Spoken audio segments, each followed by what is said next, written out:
Call to order, councillors. It is 9 o'clock, so if you would all take your seats, and while you're getting comfortable, if we'll just turn our mobile devices to silent.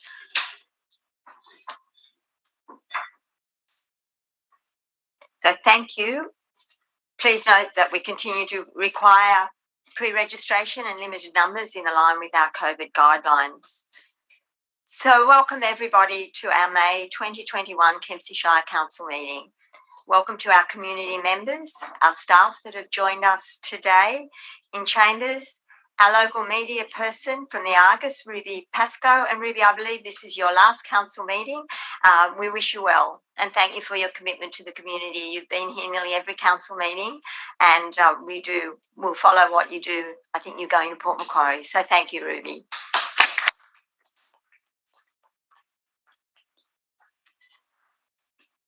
For anyone joining us for the first time, our council meetings are open to the public and listen live stream to allow people to observe council in the decision-making process.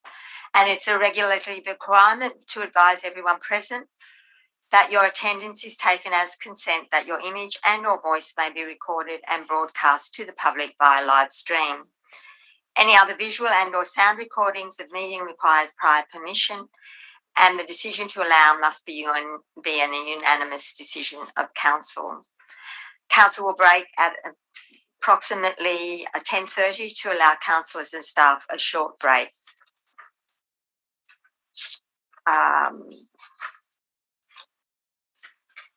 Councillors, please remember to put your microphones on when you're speaking, and council, there'll be a call for the vote, and if there's no dissent, it'll be a unanimous decision of council. And just a reminder of the advantage that we have to go into workshop if there's something that we need to discuss.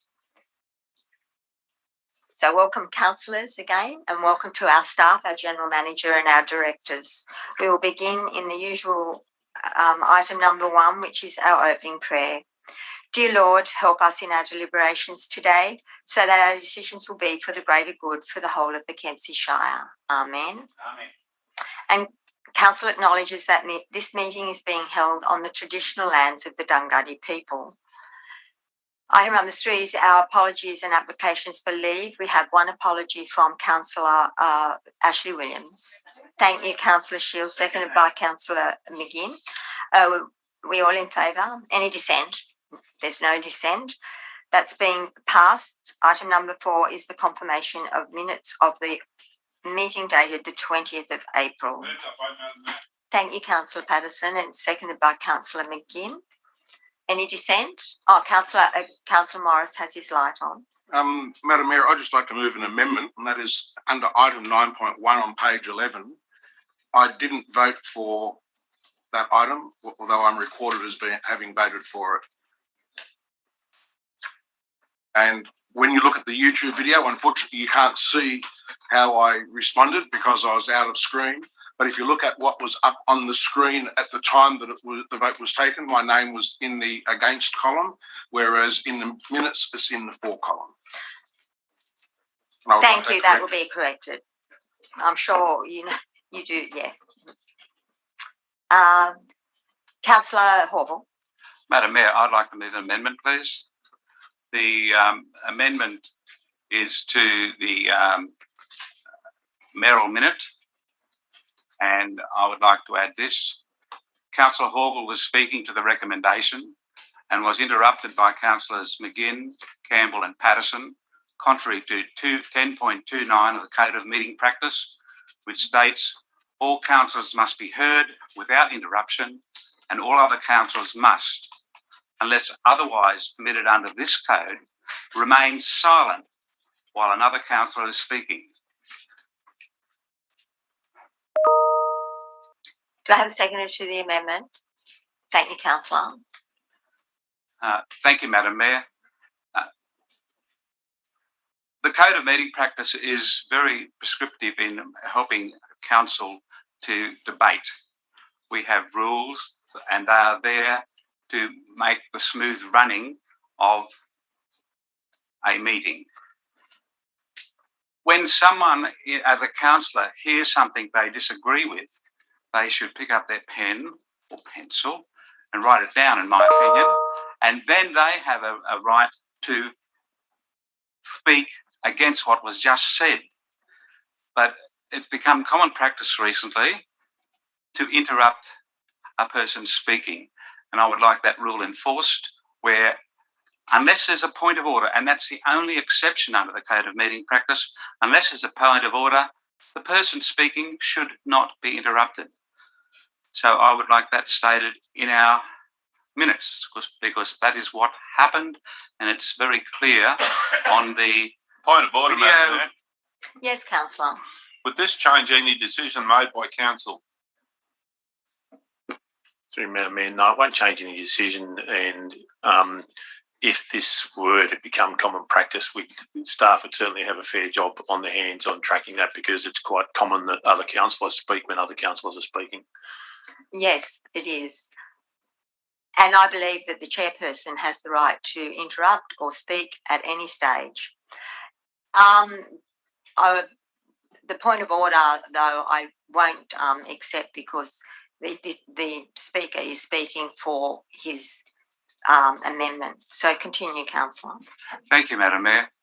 I was just about to conclude anyway. The minutes in the Code of Meeting Practice must be a true and accurate record of what occurred, not just the decisions. If, as was just stated in the point of order, that we only record the decisions, we wouldn't record who attended, we wouldn't record who apologised, and there's a whole lot of other things that are in the minutes that keep an accurate record.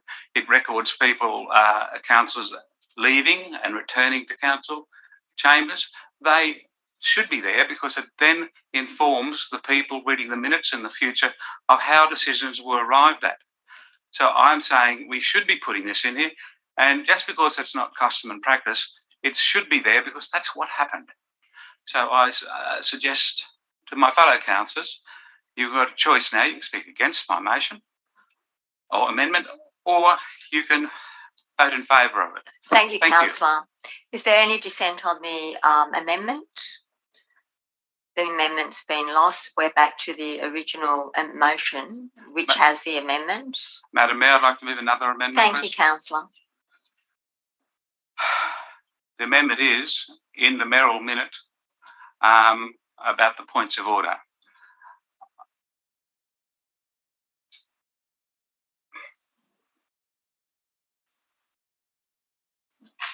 Amendment is? Right, I've just forwarded to Mr. Thorogood, Madam Mayor, sorry.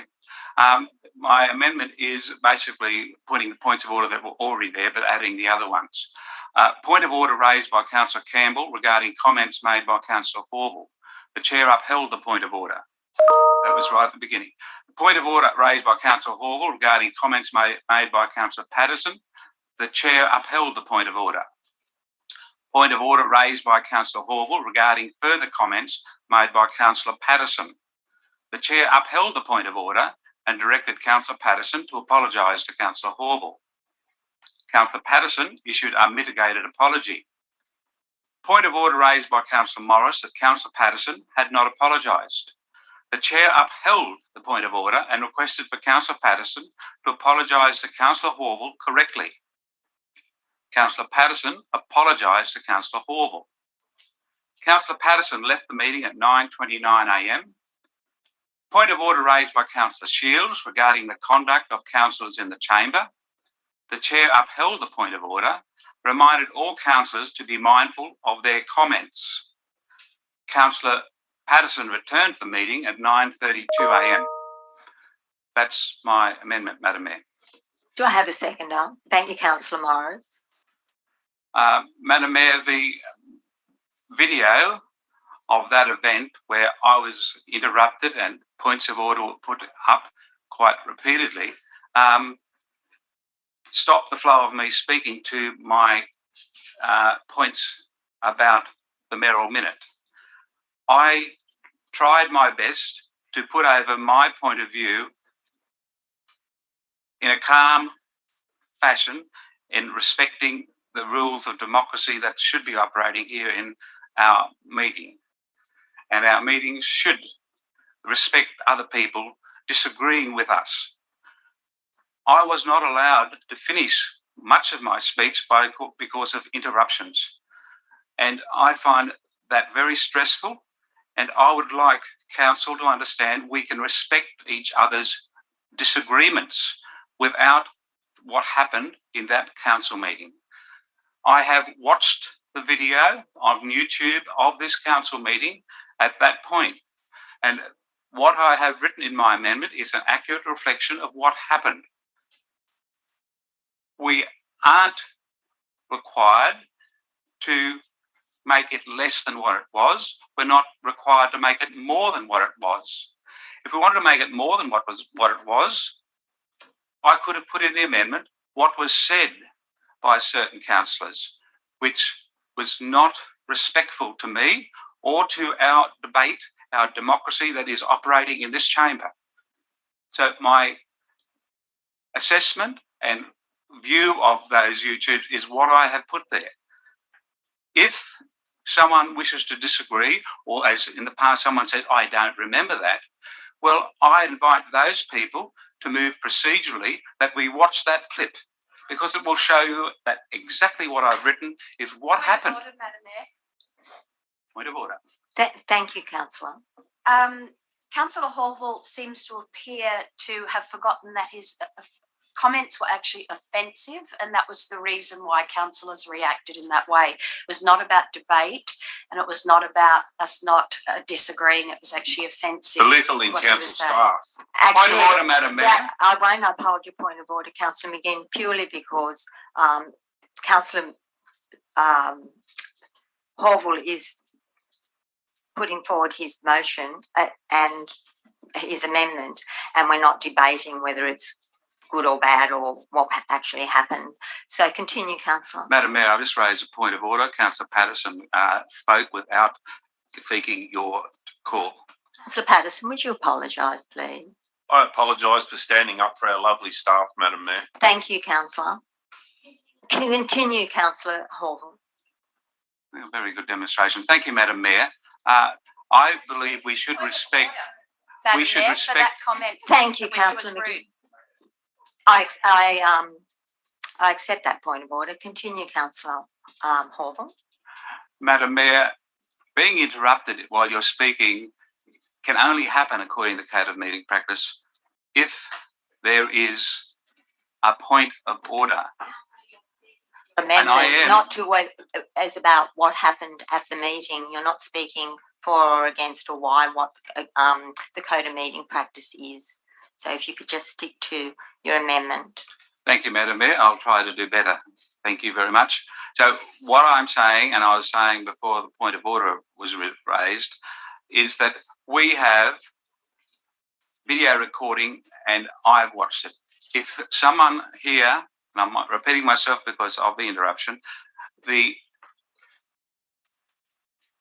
right of anyone here to move procedurally, that we watch the video of that part of the meeting, we will see that what I have written in the amendment is accurate, and we are required to have accurate minutes. I commend the amendment to my fellow councillors. Thank you, Councillor. Is there any dissent on the amendment? The amendment has been lost. Councillor, Madam Mayor, I'd like to move a procedural motion, and that is that Council adjourns the meeting and watches the YouTube video from the timestamp period of 31 minutes and 30 seconds to 36 minutes, which covers that period in question.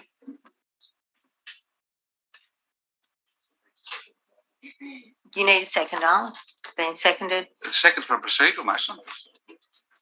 I doubt it. All motions must be seconded. All motions must be seconded. I've just had that verified. Except for, can you just, All motions are going to be seconded other than motions of dissent and the motion that it be put. Thank you. so we've got a seconder, have we? We've got a seconder. Would you like to speak for it, Councillor Morris? Madam Mayor, I too have watched the video and it is a true reflection all the words are not there. I suppose by watching the video, you see what the actual words were. But as a minimum, at least Councillor Patterson's adjournment. If you wear glasses or contacts, you must see.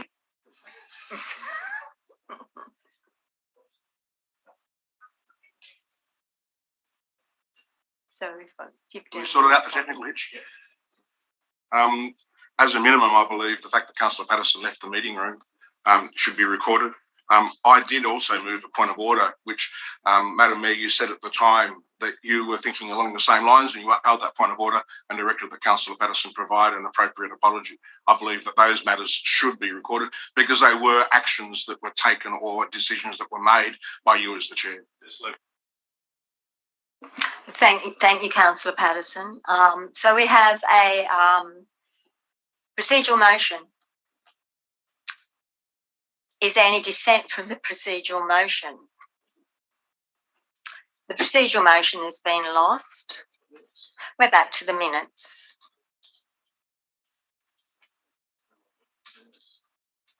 Is there any dissent from the minutes?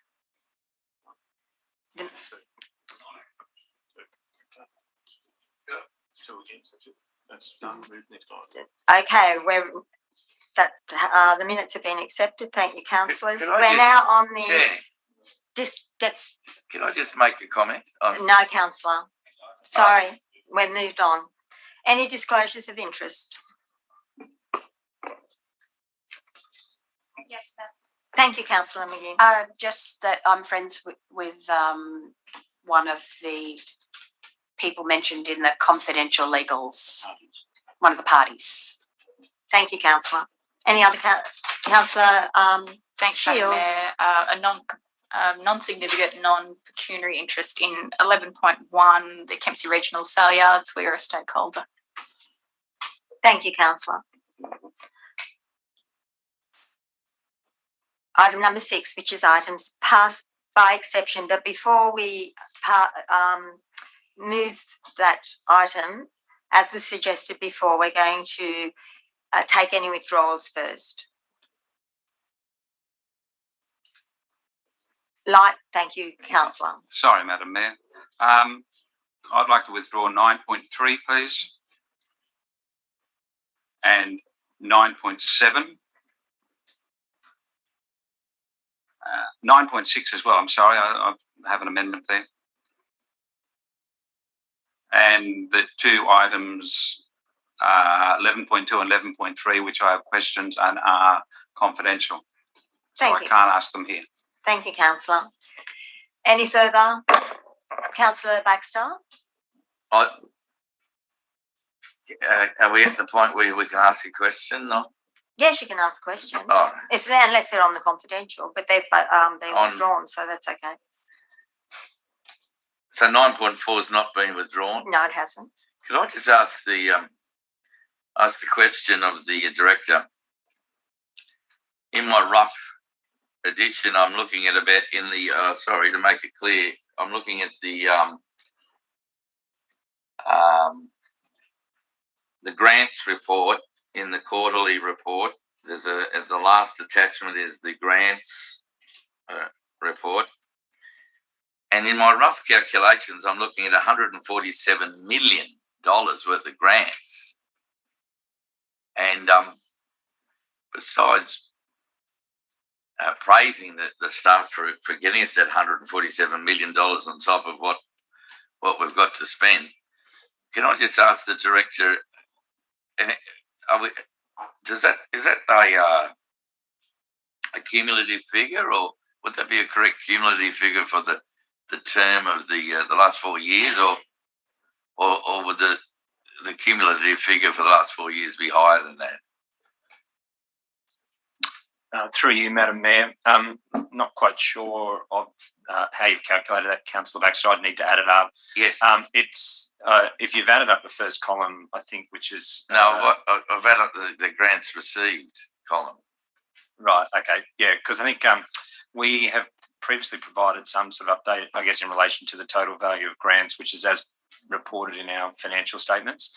And over about the last 10 years, that would be around about $130 million. That's both operating and capital grants from both state and federal government. So it's a significant amount. But without going back and checking your adding up, I wouldn't be able to comment as to whether that number you quoted is correct or not. But I think that the key point is that it's a substantial amount of money, and what we've reported in that attachment that gets reported every quarter relates to those grants which are sort of in the process of being delivered. So that first tab obviously has those grants which we've been successful, and those projects are being delivered. And then the second tab obviously reports those grants for which we've submitted applications and are waiting on responses. Thank you, Director. Madam Mayor, may I ask questions on the same item, please? Yes, Councillor. Thank you, Madam Mayor. I'm looking at the grants update, the actual attachment. For some reason.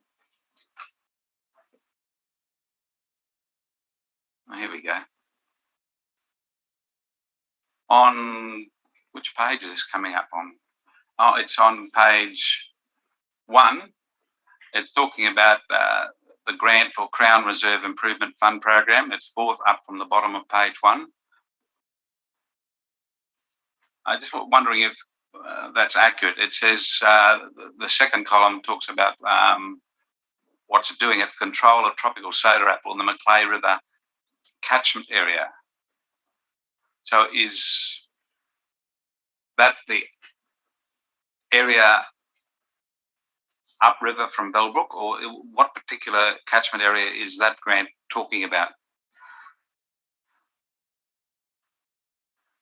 Sorry, Mr. Director Bishop.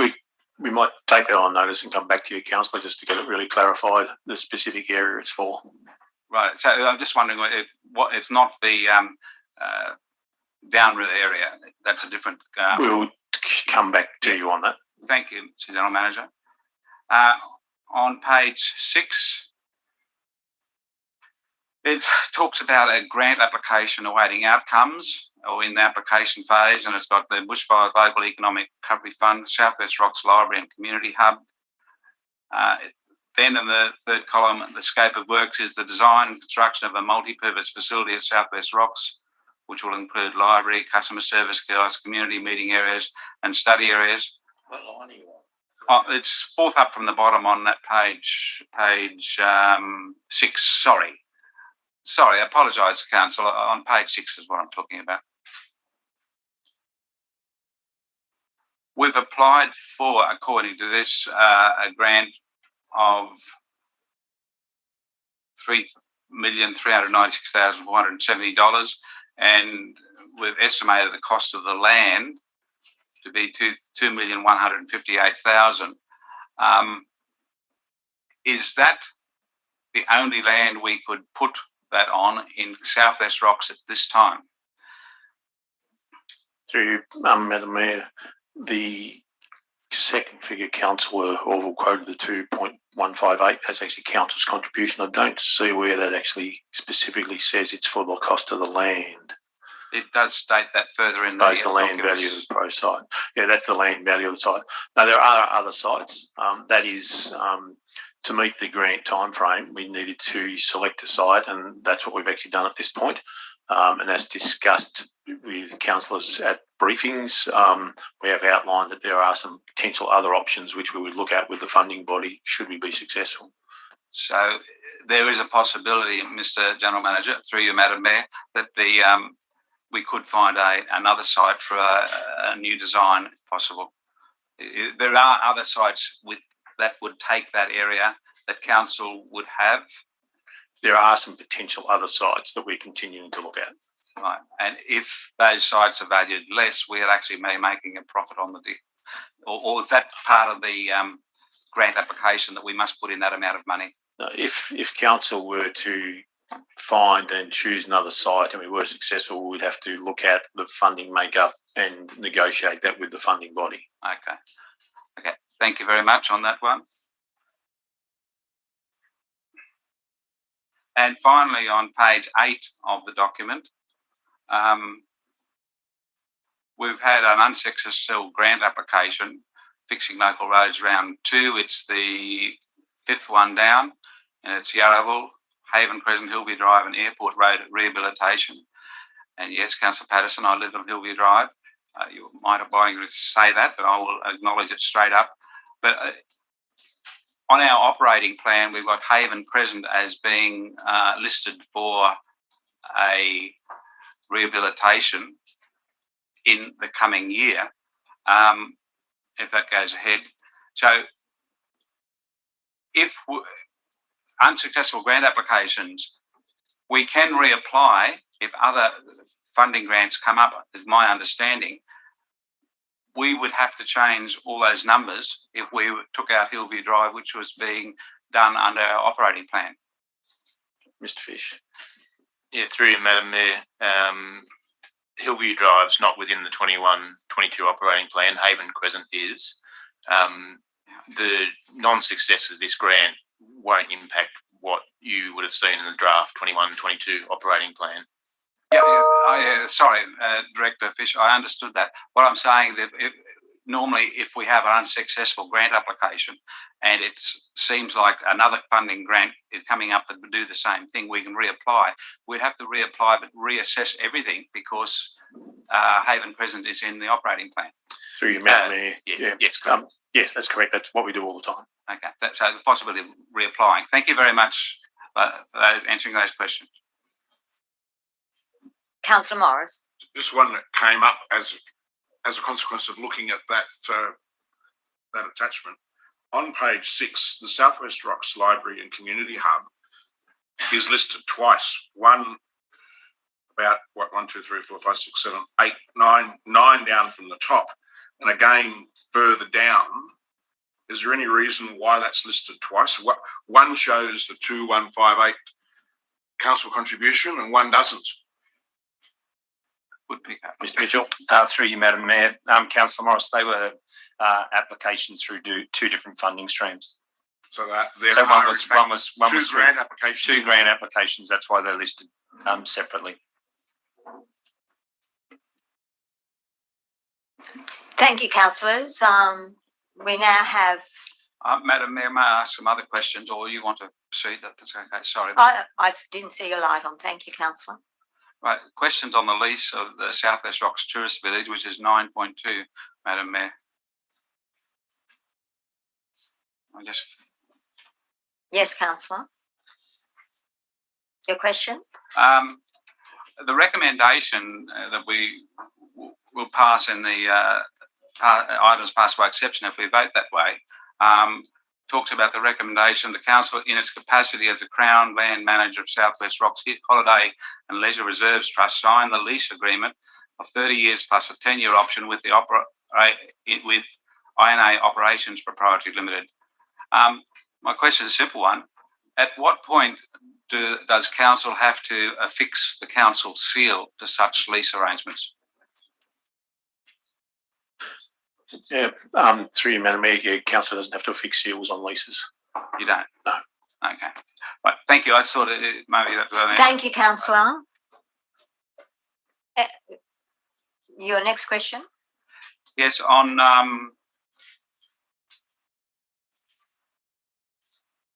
the third quarterly report 9.4.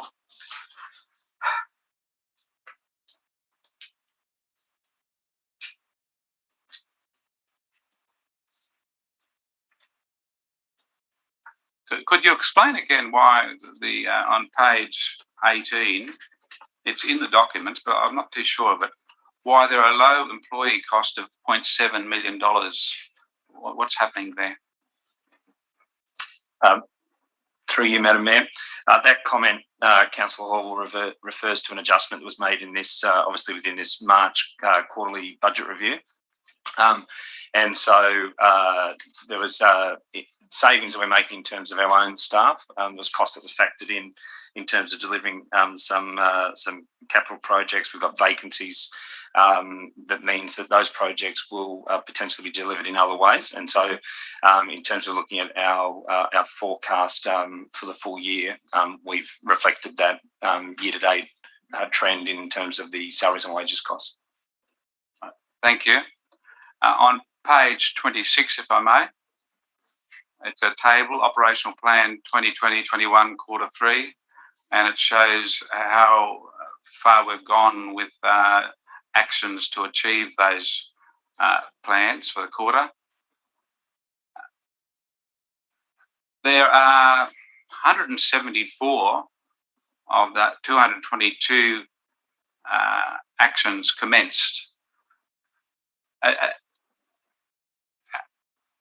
What degree of commencement? It's more than just having a piece of paper saying we've started.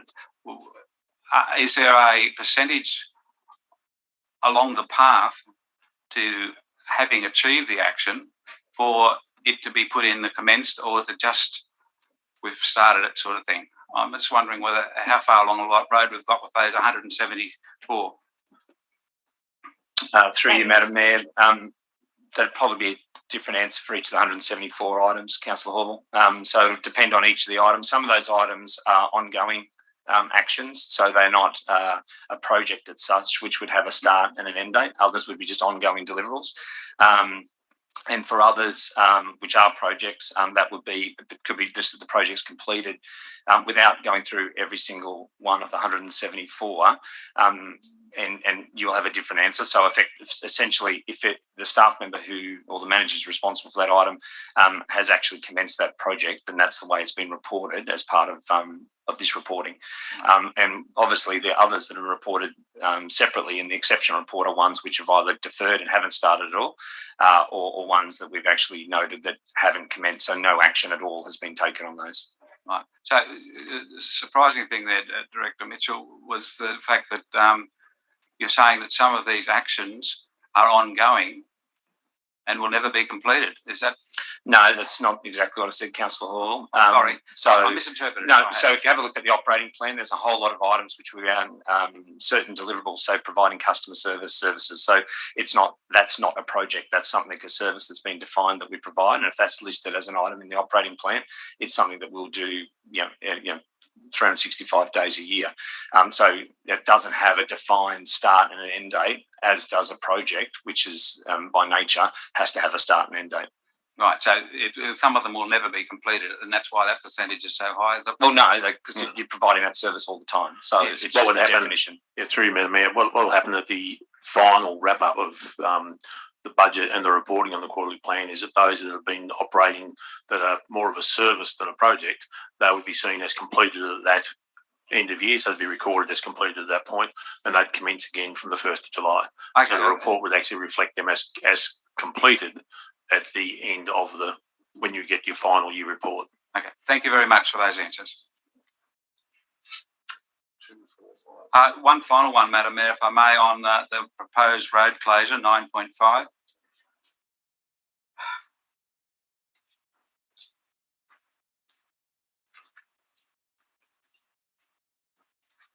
In the background on page 28 of 9.5, in the second sentence, second line of that background, it says, a development application to formalise the existence of a dwelling and associated structures. These were the ones that are built on the road reserve that we're now correcting. How old are those buildings? Any thoughts on why they're now having a development application? Yeah, through Madam Mayor, my understanding those structures have been there for a considerable period. I'm not sure the exact age of the buildings, but they have been there for some time. So this person, and I don't wish to go into names or anything, if I may ask, they became aware that they hadn't had a development application. They put it in late. It's a bit of a mystery to me how they were told, unless a compliance officer found that and then told them that they needed a development application. Which happened, do you know? Through Madam Mayor, I need to take that on notice in terms of the scenario around the development application. The subject of this report really relates to the road opening and closure process side of things. Right. Thank you again. Thank you, councillors. We now have the recommendation, which is the lease of Southwest item to be moved by exception 9.2, 9.4, 9.5. Move that one, Madam Mayor. And 11.1. it was moved by Councillor Patterson, seconded by Councillor Saul. And Councillor Horville had his light on, and I'm not sure. Okay, that's okay. Madam Mayor, you mentioned 11.1 at the end of that. Did you mean to mention that? Because it was never in the list. No, that's okay. Yeah, that was my mistake. It was the general manager That was my mistake. said that, and it's not there. No. So it should be on the board very shortly. Yeah, we've got a mover and a seconder. It was Councillor Patterson and Councillor Saul. Any dissent? Thank you, councillors. That's been passed, and we move on to item 9.1. There is a thank you, Councillor McGinn, seconded by Councillor Patterson. Councillor Horville, first of all, do you wish to speak? Thank you. Madam Mayor, the Slim Dusty Centre is an important building in our community and recognises the life of a famous Kempsey person. This recommendation actually extends the term of management for a maximum term of 6 months so that our council can continue its due diligence process regarding the future of the Slim Dusty Centre management and operation, which is obviously of interest to our community because it's such an important community asset. And so it is appropriate that detailed business plans be continued to be developed in partnership with the Slim Dusty Foundation regarding the future operation of this centre. And this recommendation allows the General Manager to continue to undertake these negotiations, which are very important. So I commend the motion.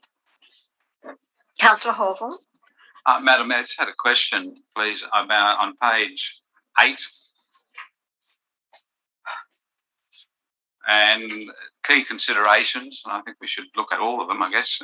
We have, I presume. In the second dot point, Council assumed the management of the SDC on 11th of December 2020 and worked with the Slim Dusty Foundation Limited to reopen the Slim Dusty Centre to the public on the 8th of December 2020. This included some minor refurbishment works and the relocation of the Visitor Information Centre from the Val Melville Centre in South Kempsey to the SDC. Moving that Visitor Information Centre, has there been any assessment of whether that has been a success in the number of people it's dealing with at the Slim Dusty Centre versus when it was at the Val Melville Centre? Mr. Mitchell. Thank you, Director Mitchell. Through you, Madam Mayor. That would be something that we would be considering, Councillor Horville, as part of the report, future report that would come back to Council in relation to the Slim Dusty Centre. We have had, and we are tracking daily foot traffic into the centre in the period since that we've taken over the management of that, and where that foot traffic is actually going in terms of to the museum, the gallery, or indeed to the visitor information service that's sort of there. So that would be a consideration that we will obviously wrap up in terms of the overall report that would come back, because it will be all encompassing in terms of all of the services that are intended to be provided at that centre. So the hours of opening of that centre more or less than what it was before? Point of order, Madam Mayor. Can I just ask, excuse me, but is this motion not about extending the time to negotiate with the Slim Dusty Centre, not actually about the details of the Slim Dusty Centre? You are correct, Councillor McGinn. If you could stick to the motion, thank you. I'll uphold that. If you could stick to what the recommendation is, Councillor, in your questioning. Madam Mayor, I'm just clarifying. And you do have the option to ask questions on notice at the end if they're not related to this motion. Well, Madam Mayor, it's in the report. I'm asking questions about the report, Madam Mayor. Am I not allowed to ask questions about the report? What the point of order was requesting that the councillor stick to what the recommendation is. The recommendation is around whether we extend the time of the lease, not about the detail of whether the visitor centre is open at some sort of hour. So if you could stick to the debate of whether you agree or disagree around continuing the agreement negotiations. Madam Mayor, my question was, sorry to come back at you. I just want to make it clear. I was asking. I'm not going to debate it, Councillor. I'm not debating it either, Madam Mayor. I'm just saying I'm wanting to know the success or financial success. And you can ask that as the question on notice if you choose. Can we just debate what is on this motion in front of us, please? So we're not allowed to ask questions about the report, Madam Mayor. Let's be clear, please. I can't ask questions about the report. You can when it relates to whether we extend the lease or the arrangements or not. And that was the point of order. I've upheld the point of order. You are arguing against my point of order. Is that what you're doing? No, I'm just saying a key consideration for the recommendation is part of the report. And I was asking a question about the key considerations. So you're saying we're not allowed to ask questions about key considerations. That's your ruling? That is not what I said, Councillor. Have you any further questions? Well, I was going to ask about the financial. Before we moved the travel visitor information centre to the Slim Dusty Centre, we were paying Macleay River Historical Society. Point of order, Madam Mayor. Can we stick to the recommendation, please? I'm going to uphold it, Councillor. Let's read the recommendation in front of us and we can focus our argument on that. The Council authorises the General Manager to exercise the option under the existing management agreement with Slim Dusty Foundation Limited as a trustee for the Slim Dusty Museum Trust Fund to operate the Slim Dusty Centre for a maximum further period of 6 months. Continue to undertake the necessary due diligence and negotiations required to consider the longer-term transfer of the Slim Dusty Centre to the Council, with a report to be presented to a future Council meeting. The Council continues to operate the Slim Dusty Centre in accordance with the terms of the existing management agreement with the Slim Dusty Foundation Limited as trustees for the Slim Dusty Museum Trust Fund, and that a report and detailed business plan be presented to a future Council meeting no later than November 2021 regarding the possible long-term future management and operation of the Slim Dusty Centre by Kempsey Shire Council. Thank you, councillors. Is there any further questions on the recommendation that's in front of us? Yes, councillor. Madam Mayor, I believe it's quite clear what you spoke of there. So the question to the General Manager would be, if this wasn't approved, what happens after that, for example? Thank you, General Manager. Through you, Madam Mayor, the term runs out in a matter of a few weeks, and we would stop operating the centre, and the place would be in limbo, I guess, at that point in time. When Council first resolved this, we were hopeful all things may have been done within 6 months, but we did take the precaution of, in the original management agreement, of actually having a 6-month option. So we just able to actually exercise that extra 6 months, and that's the basis of this. Just gives us a couple more months. We are hopeful that we may have a report into this council in June or July on this, but we will just, and that's noted there, the report would be no later than November, but we are hopeful we'll have something in June or July.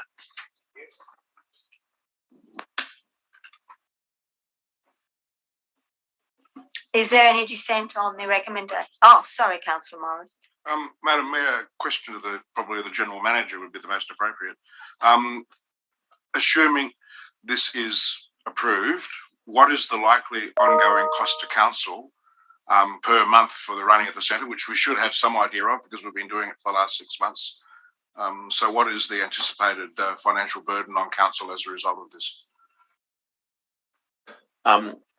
Through you, Madam Mayor, given the negotiations that are actually going on at the moment, we prefer not to disclose the actual operating figures at this point in time. It is basically it's a commercial negotiation that's going on with Slim Dusty Centre, and we'd rather keep that confidential. If Council wishes to ask that in a briefing or at another time when it is confidential, we can actually provide some information on that.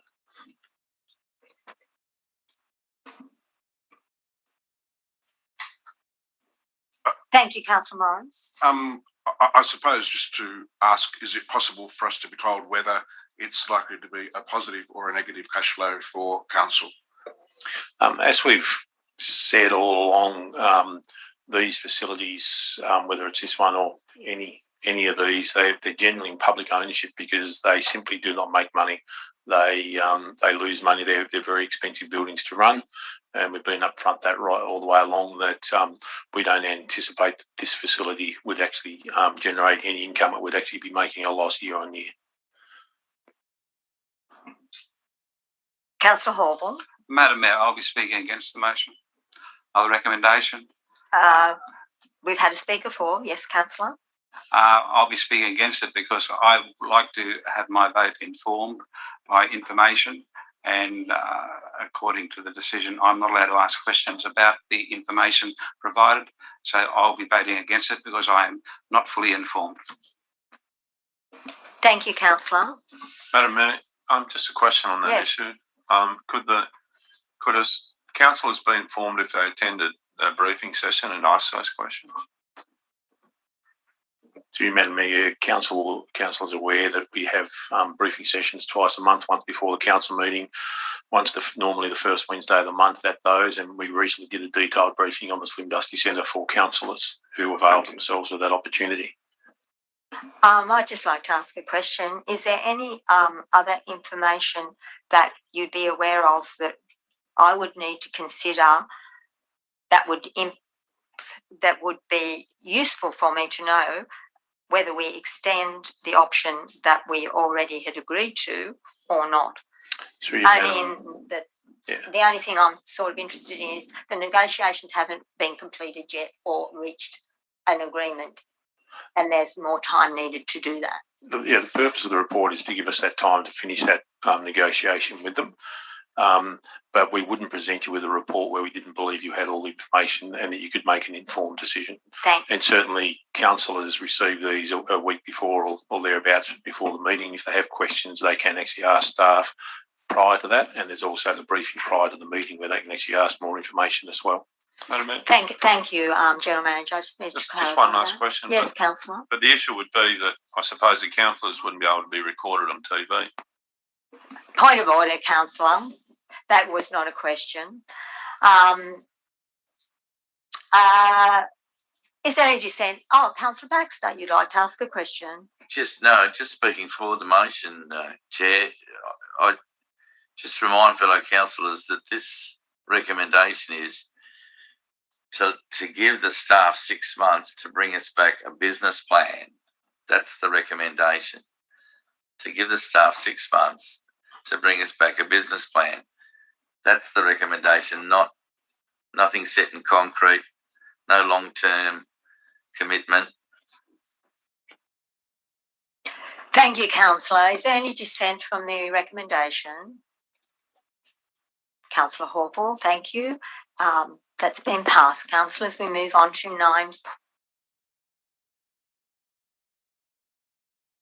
9.3. There is a recommendation. Thank you, Councillor McGinn. Second that. Councillor Horval has his light on. Was that to? I have an amendment, Madam Mayor. Thank you, Councillor. It's been seconded by Councillor Saul, and the amendment is? I was wondering if you want to speak towards it. Yes, you may. Madam Mayor, I wasn't actually intending to speak to it because it really is only the council noting the community survey results. So I didn't think there would be much debate about this. There has been a community survey, and council has been informed and workshopped through the results of the survey to inform our community strategic plan as we're working towards that. And so it's a very useful bit of information where the community is actually asked for their opinions by a professional survey firm, and then we compare the trends over time. The purpose, I understand, of this recommendation is that by noting it, it now goes on community record so that the community can be fully informed. So I obviously uphold the recommendation because I believe that's appropriate. The community are able to look at the survey results as well and also be informed. So I commend the motion. Thank you, councillor. Councillor Hall, your amendment. Thank you, Madam Mayor. My amendment reads that Council 1 notes the November 2020 community survey results and the importance of the survey results in the current review of the community strategic plan.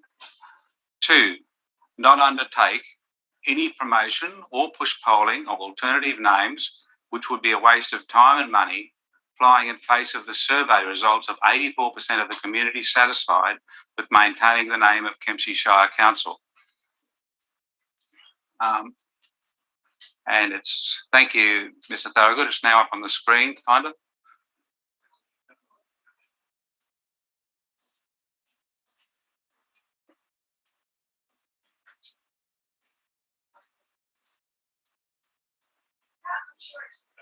We've already done that.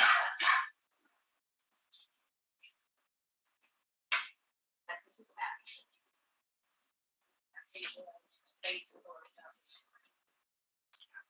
Want me to read that again, Madam Mayor, because it's not showing on the screen. There is a technical issue that staff are working on. Madam Mayor, yeah, it was 9.11, item 9.11, renaming of the Shire, that there be no further action on the February the 16th meeting. That item has been dealt with. I appreciate that, Councillor McGinn, but Councillor Horval wants this recorded as an amendment, as per his right to do so. Is there any further amendment to that, Councillor Horval? No, Madam Mayor, I can read it again. Do I have a seconder? It's lapsed. Thank you, councillors. We're back to the original motion. Yes. Any dissent on the 9.3? Councillor Horval, your Sorry, Madam Mayor. Okay. Is there any dissent on 9.3? There is no dissent. That's passed. Thank you, councillors. We now go on to 9.6, I believe. Yes. Which has been withdrawn. Which is a statement. Move that way, Madam Mayor. Thank you, Councillor McGinn, and seconded by Councillor Shields. It's been withdrawn for amendment, I imagine. Yes, Councillor McGinn. Madam Mayor, yes, the recommendation is that the information be noted. Thank you, Councillor McGinn. Councillor Horval. My amendment, Madam Mayor. It's come through, yes. It's come through incorrectly, Mr. Thorogood, I presume. Add to that 9.7 recommendation. 9.6, sorry, my apologies. 9.6, thank you for the correction. 9.6, this report no longer provide the investment report pack, but instead be provided to the Audit and Risk Committee members. It's a 28-page report in that report addendum. So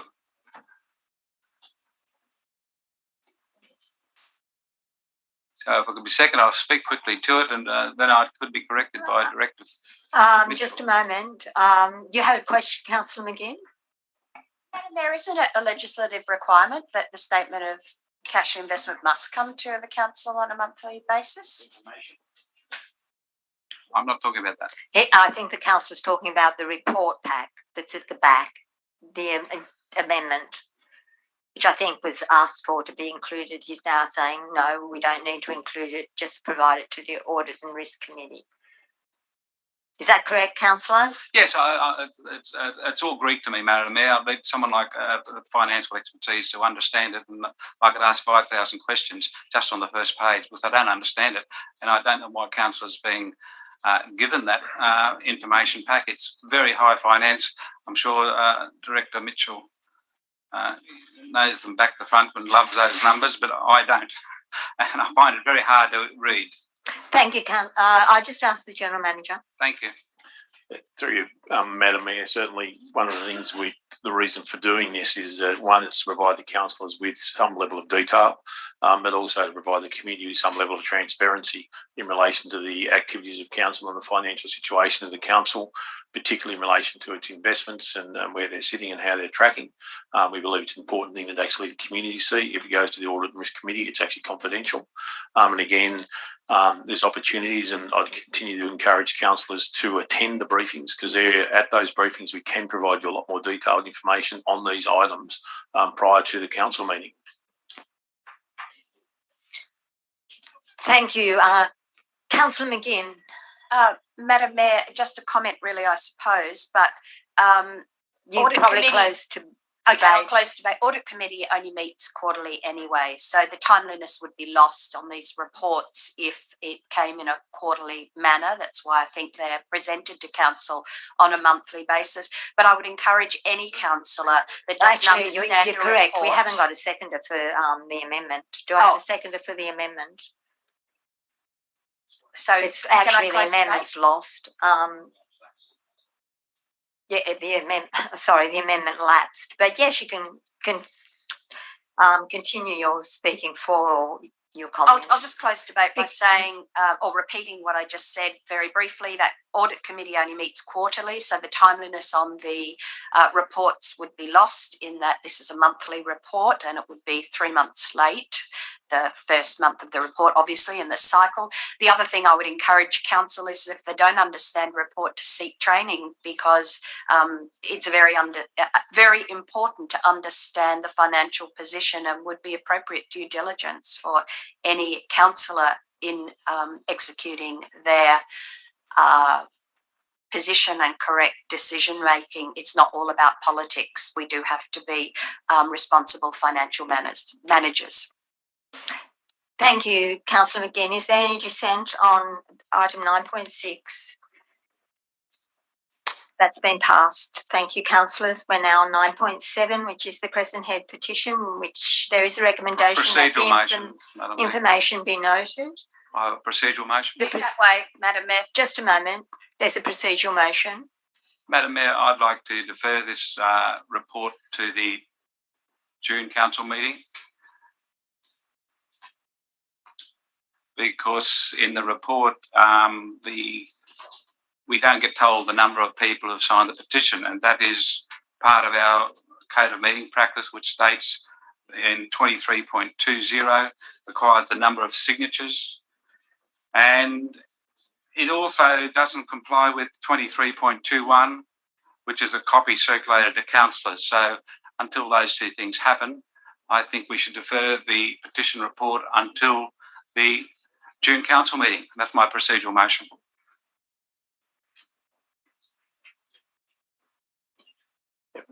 Through Madam Mayor, the information was circulated to the councillors. It's actually in Docs on Tap, and the information and the link was in the councillor update. And it was discussed last night. That's correct. Madam Mayor, I'm moving that because the number of signatures is not in the report. Thank you, councillor. Do I have a seconder for and it's been seconded by Councillor Morris. Do you wish to speak? I'd like to speak to it as leader of the motion. Oh, you haven't spoken. No, I have not. It's a procedural motion. So we have a procedural motion for deferment. Yes, Madam Mayor, I'll speak to it now. Thank you. Yes, councillor. In the grand scheme of things, having this at this council meeting, a petition report, it's already here, but it's not fulfilling the code of meeting practice requirements. I would suggest that we defer it and we note it at the next council meeting. It certainly won't be a real problem or issue that we have to have it. It's not time important. We know about the petition, we've received it, we've got a report on it, but I'm certainly thinking that we should follow the rules correctly, and the code of meeting practice says that the report should contain the number of signatures. It only says that there's more than 500, which is a requirement before a petition is presented to council. That's in the code of meeting practice, but it also says that the number of signatures must be reported, and we haven't got that in the report that's before us. I would suggest we just defer it. It's a very simple procedural motion. Thank you, councillor. I just want some commentary from the General Manager, please. Yeah, through Madam Mayor, as we indicated, one, it was discussed last night at the briefing for the information of councillors. Two, it has been circulated to all the councillors, and the links to the petition.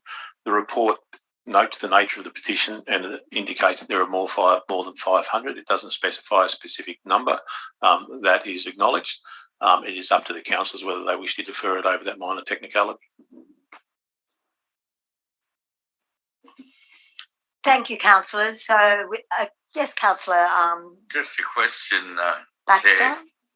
So in the document on docs on tap, is the actual number of petitioners in that report? Did we actually? I know you mentioned the number last night, the General Manager. Through Madam Mayor, the speakers last night actually mentioned the number themselves. Can I just, while that's being discussed, Just, with this petition, it's an ongoing petition. It's done and it can change daily, from my understanding, because it's still ongoing. So whatever was reported to council, it can Hasn't the name of change the group daily. also changed, Madam Mayor? Because The name of the group with the petitions has changed as well? yes, the name of the group has changed as well. So, because I think it's being done through. Through Madam Mayor, in the docs on tap, there are numbers specified in there. There's actually 4 different petitions in it. One of them specifies, as example, 663. Another one that is in 560. So the numbers are in the docs on tap to some extent. So again, it would be a very, very minor technicality. Would it change anything? Councillor Bates. Through Madam Mayor, just in response to that, no, the code of meeting practice is quite clear. The council can only note the petition, so it doesn't change anything, no. Thank you. Councillor Baxter? Just on Councillor Horville's point there about hidden quote, I think he just quoted meeting practice. You're saying it doesn't have to mention the numbers, is that right, Ian? No, that's not what I said. I said it's a minor technicality, as we've actually indicated it's more than 500, and in the docs on tap, there are several parts of that actually indicate the numbers. So if you want to get very, very technical, then we should have specified that there was, X, Y, Z in this report, which we haven't. But we have in the docs on tap, the numbers are actually in there. So it's a very minor technicality, and council has the prerogative to defer it over that minor technicality if they wish. Councillor Morris. Madam Mayor, to the General Manager, whilst I note that the actual report calls the council to note the petition, you said it's not possible for us to do anything other than that. Would a reasonable compromise, seeing would only be a minor deviation, would be that council notes the petition and council notes that the petition contained however many signatures. And whatever that number is at the time that it was presented to the Deputy Mayor at Crescent Head. Councillor, while that's being, the number is being the exact number of the petition that was handed to the Deputy Mayor was located. Can I ask a yes, question? Councillor Has it not Milligan. met the criteria by containing greater than 500 signatures? So the number is greater than 500. What on earth are we doing going round and round in circles on trying to determine a number? This is not going to change any outcomes. Through me, I mean, no, mate, as I said, by the letter of the law, the Code of Meeting Practice says that this report is to note the nature of the petition and the number of signatories. So technically, we should have had, well, technically it says the number of signatories. We've indicated it's over 500, and in docs on tap, there are numbers in there. So we believe that we have done that. If you, as I said, you want to get very, very technical by the letter of the law, then we haven't provided a very specific number in this report. We've met the broad intention of that, and we've provided that information to the councillors via one form or another. Chair. Would it not be reasonable, though, to provide that information not just to the councillors but also to the community.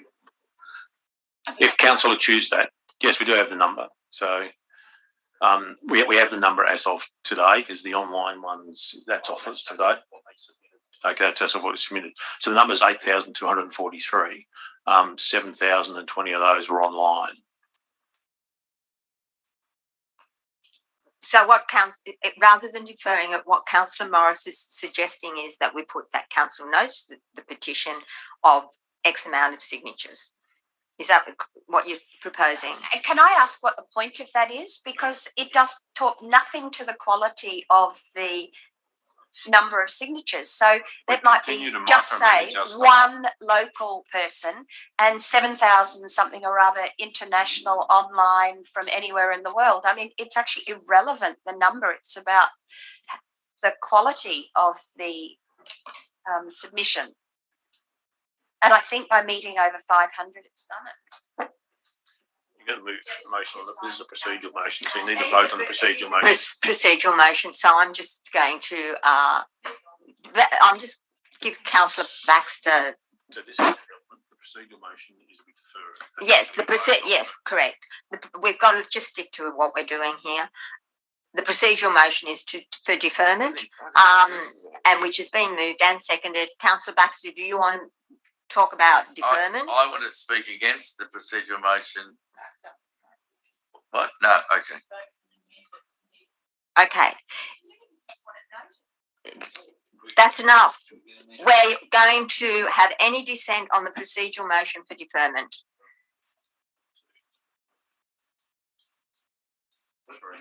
Any dissent on the procedural motion to defer it? Correct. Okay. And Councillor Morris, I think. Okay. So therefore, we're back to the motion, which Councillor McGinn moved. Yes, this is noted. Move on. Community will be happy. And it's been seconded by An amendment. by Councillor Patterson. You have an amendment, Councillor Shields. Yeah, Thank you. the council notes the petition 1 and then 2. Let's use those numbers as per the code of meeting practice. Let's do it all above board. I think it'd be good to note the ones that were in hard copy versus the ones online as well. Give the numbers that were submitted. Yep. You can note that there were 8,243 Councillor in Morris, total and 7,000. seconding. You seconding? You're going to second these? Thank you, Councillor Morris. Yeah. Thank you. I'm quite happy for it to say 8,243, of which Yes. and what the breakup was. And I'm happy for Councillor Morris to move it, seeing that was his idea, and I'll second it. Okay, we'll just switch it. We'll switch it. We've got to move those, Councillor Morris. And Well, it can be adopted. Yes, I will accept that. so the mover is going to accept that. Councillor Morris. Yes, Still still gets gets noted noted. as an amendment, as an You're happy with amendment that? the mover accepted. Yep, you're happy with that? We're all good. Okay. Is there any dissent? Yes, certainly. I always find this very difficult. That says including 7. I always read that as that's a plus. Can we say which is inclusive of? Can we have those words just so that it's absolutely clear and not ambiguous? Thank you.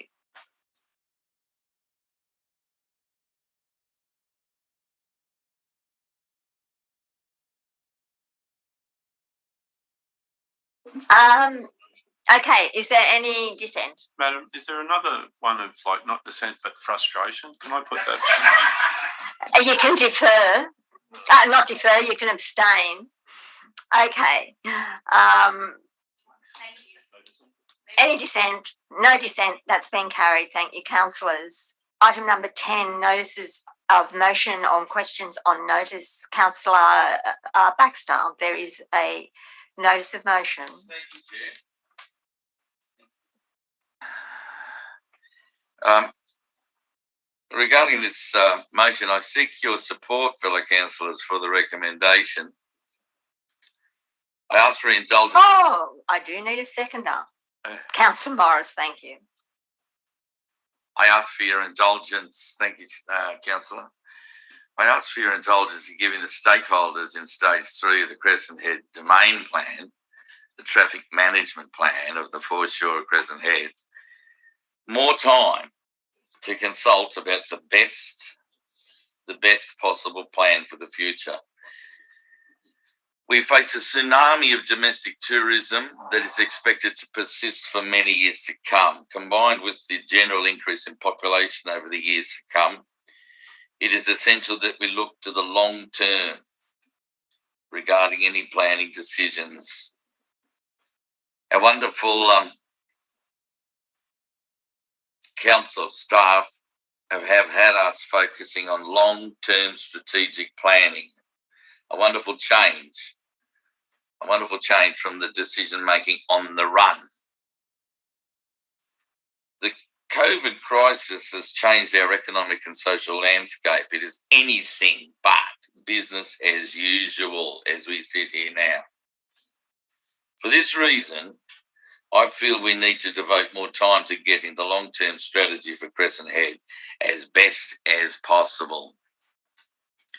We must learn from the mistakes made elsewhere. Byron Bay, for example, is held up as an example of a place loved to death, losing its soul because of insufficient planning to cope with the tidal wave of tourism and the callous effect of market forces. I feel the present approach to the foreshore is far too Rubik's Cube in its thinking. I feel that we have to broaden our view and look to solutions to traffic flow, to parking, to open space, to population pressure outside of the box. If we are truly looking at long-term strategy, if we are truly looking at 10, 20, 30 years from now, I believe we owe it to the future generation to spend more time looking at the best possible plan. Stage 3 was stipulated to be 4 to 6 years away for implementation. This gives us time to look at many possible solutions. Indeed, the Council's planning department recommended Stage 3 be given more possible time before a final decision is made. Wise and professional advice, I would think.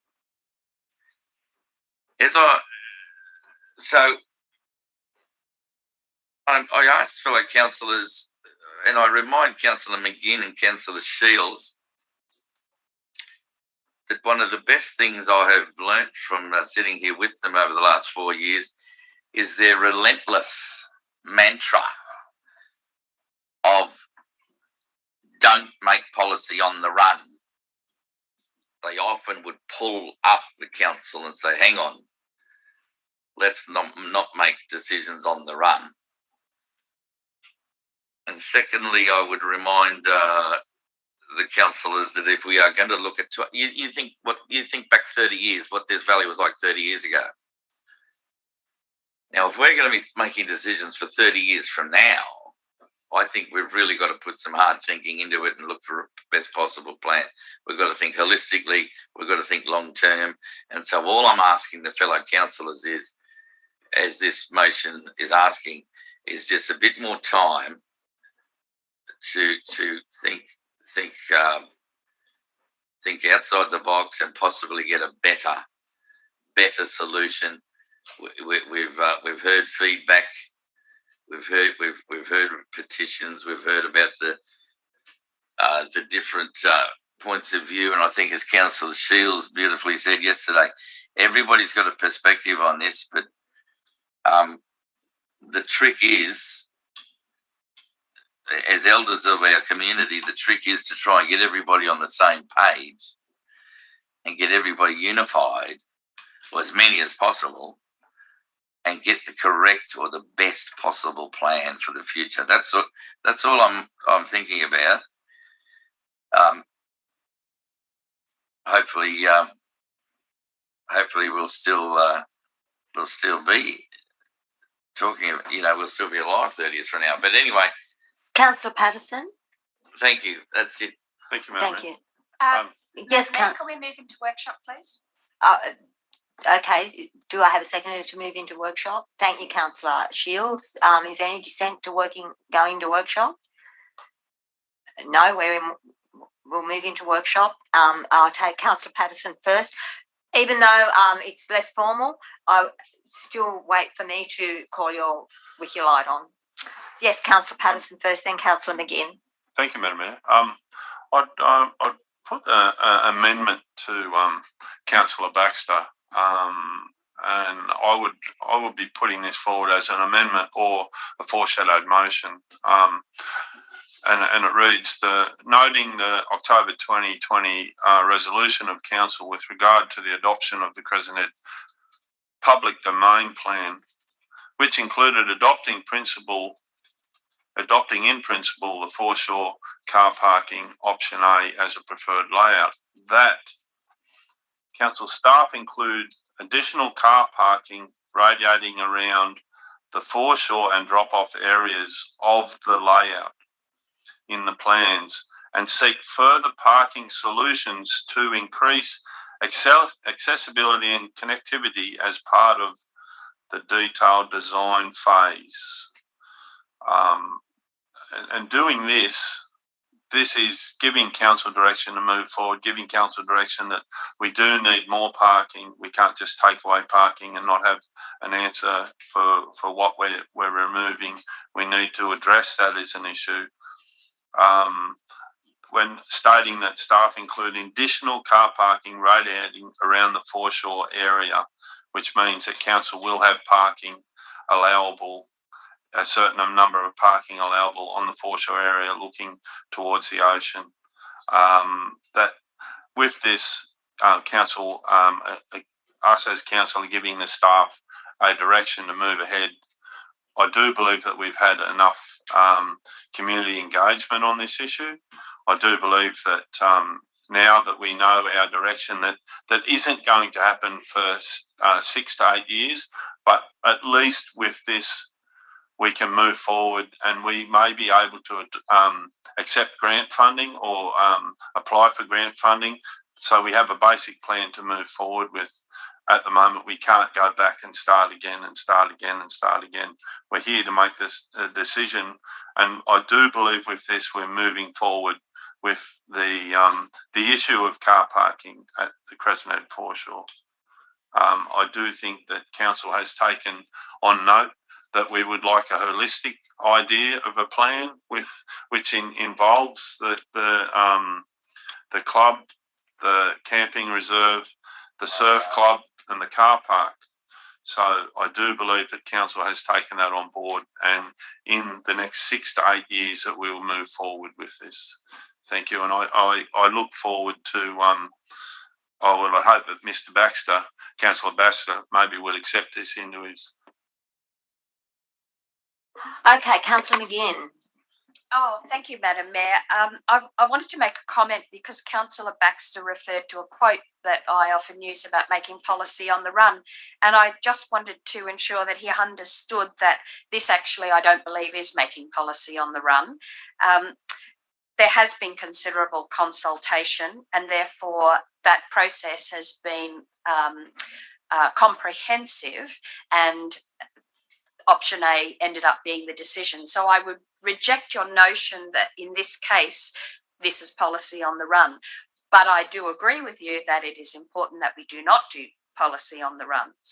But there is also another quote, don't break what isn't broken.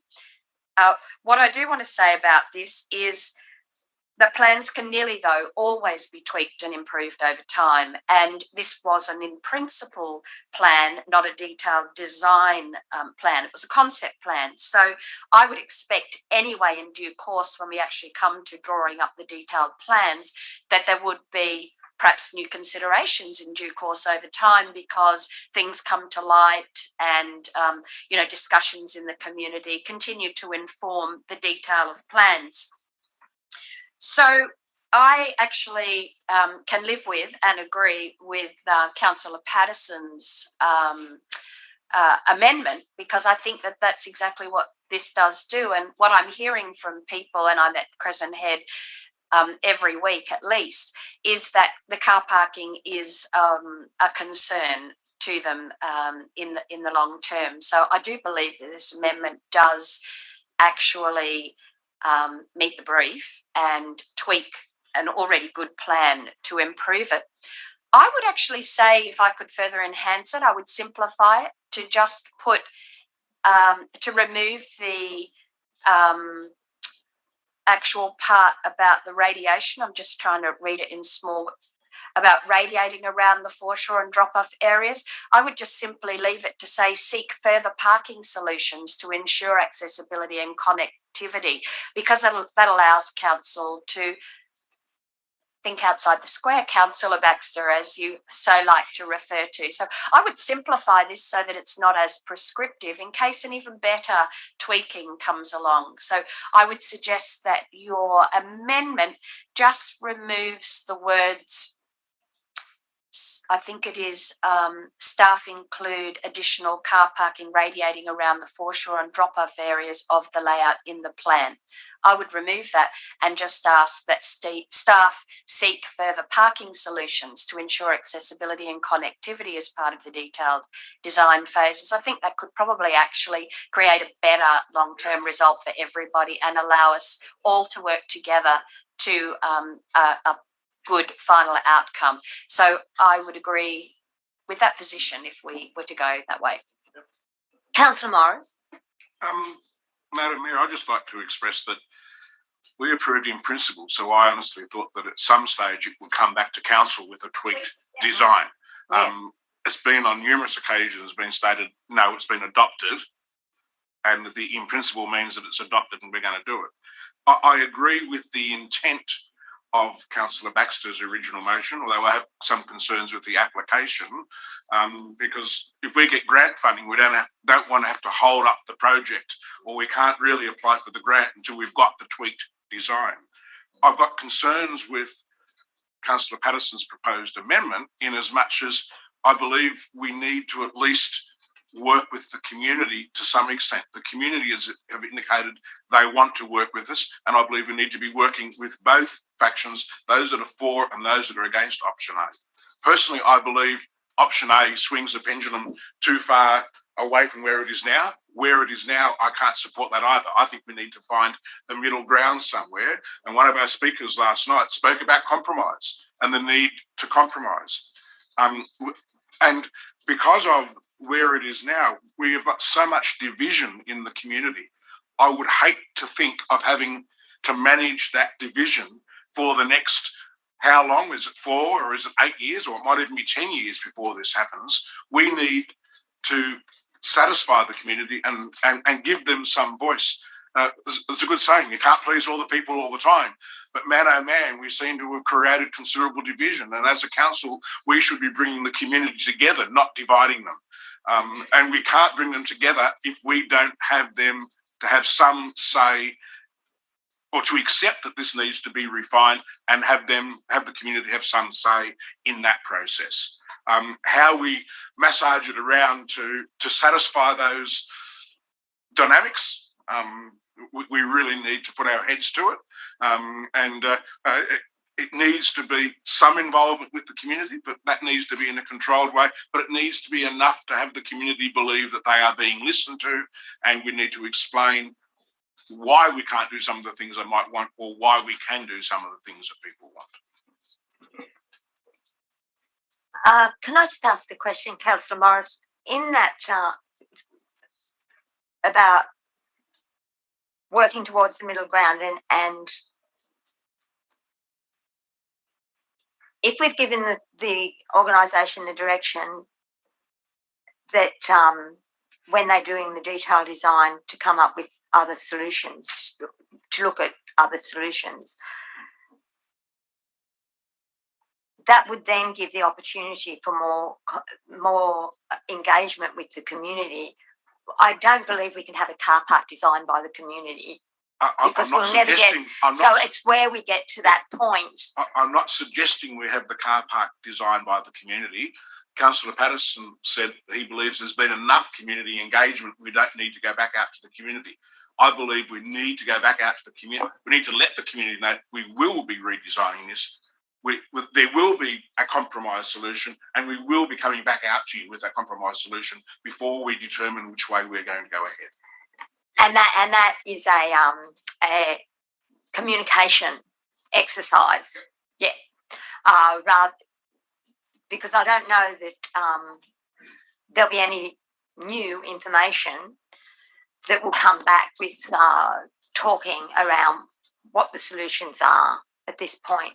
I just want to, before I take Councillor Shields, and then I'll take Councillor Saul and then Councillor McGinn, I'd just like to ask the General Manager, would what we're talking about now give enough clear direction? And do you have any comment?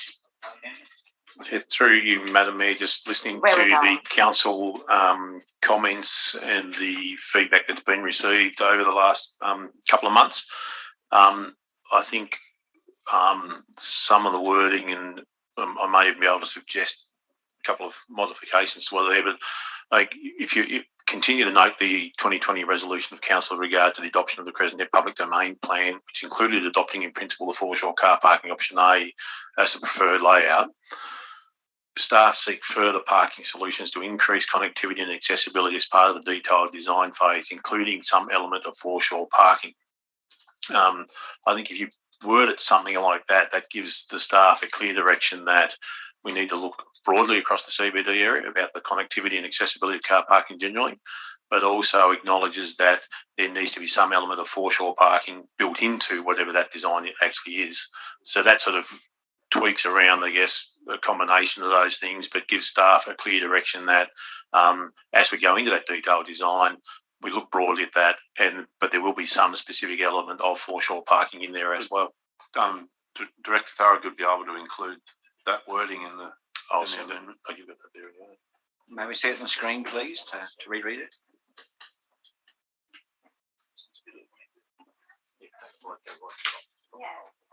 No. But we're going to take Councillor Shields, then we're going to take Councillor Saul, and then we'll take Councillor McGinn. Thanks, Madam Mayor. I think where we went wrong in the beginning is it was all too ambiguous in terms of the wording. So even as a group of councillors, when we discussed after that October 2020 meeting, each of our interpretations of that motion or that resolution that was passed was actually slightly different. What does in principle mean? Are we adopting option A? How much tweaking will happen? So I think that then led to misinterpretation and misinformation within the community. And then we just got a lot of fear and mistrust with council basically. And we're at this really disjointed, it's really horrible to see what's happened to Crescent Head.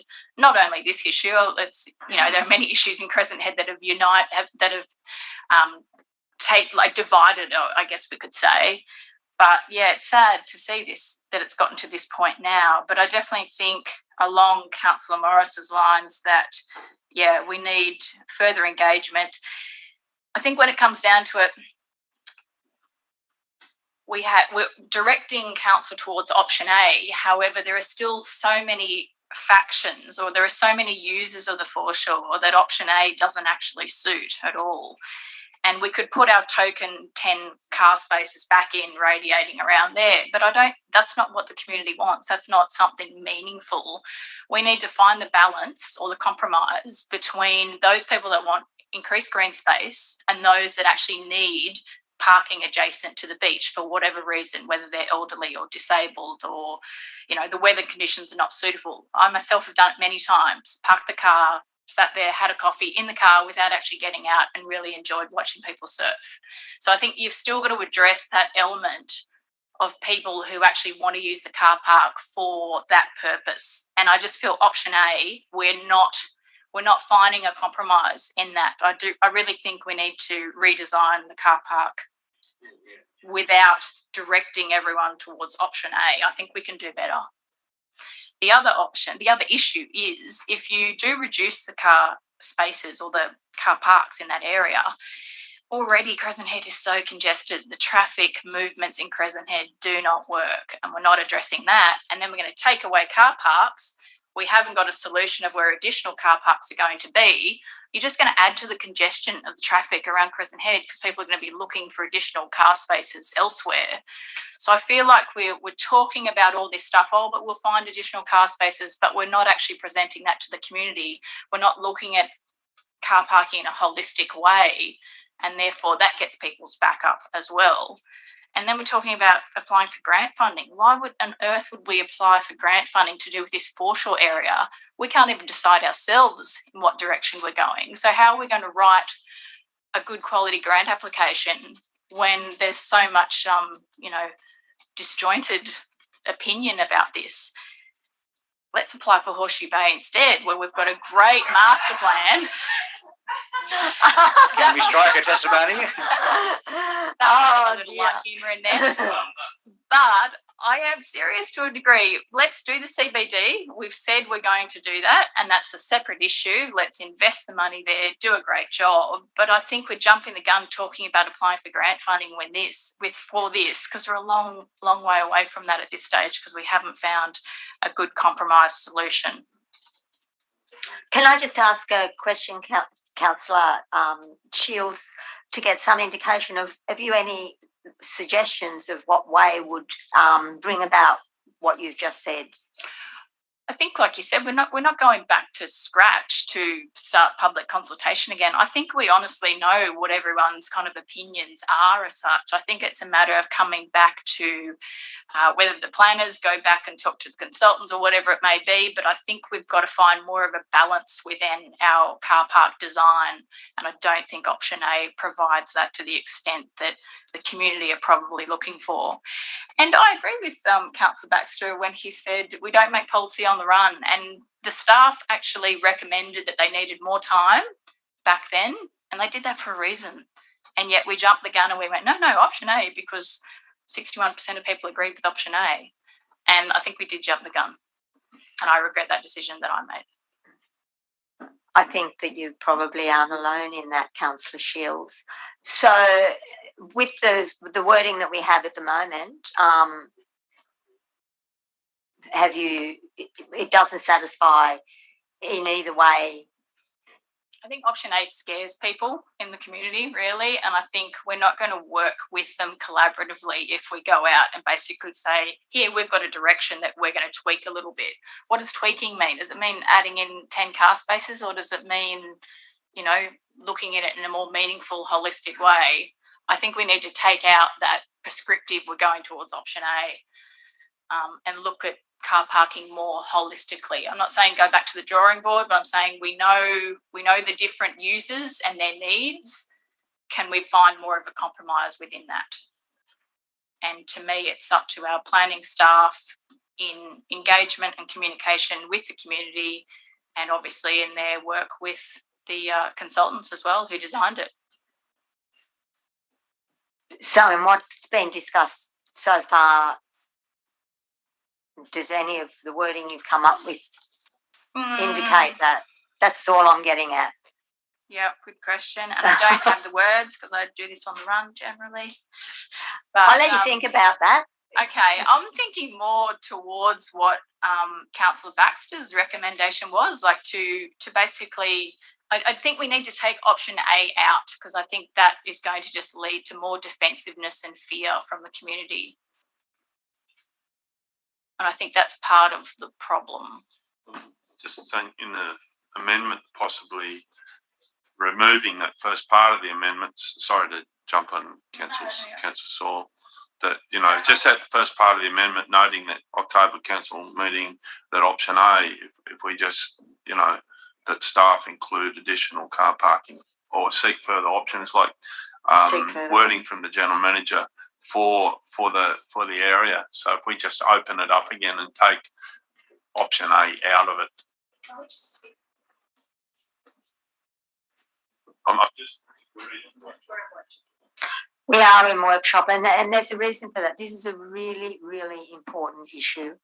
And if we can come working together, we've all heard the arguments, if we can come to almost or some sort of a consensus on what most of us can live with, bearing in mind we have all talked to the community, we've all listened, and that does need to be kept in mind as we're going through this process. That's why we have a workshop, so that we can try and come to some sort of reasonable agreement between us, and using words that we all have some input into. The next person that was going to say something was Councillor Saul, and then I'll take Councillor Morris and then Councillor. Councillor McGinn. Oh, sorry. Councillor McGinn. I'll take Councillor I just turned my McGinn light on so you can grab. and Councillor McGinn. Then I'll go Councillor Morris. Then I'll come back to Councillor Hawthorne. Thank you, Councillor Saul. Thank you. Madam Mayor and Madam Mayor and councillors, what we're trying to do is rewrite the whole chapter.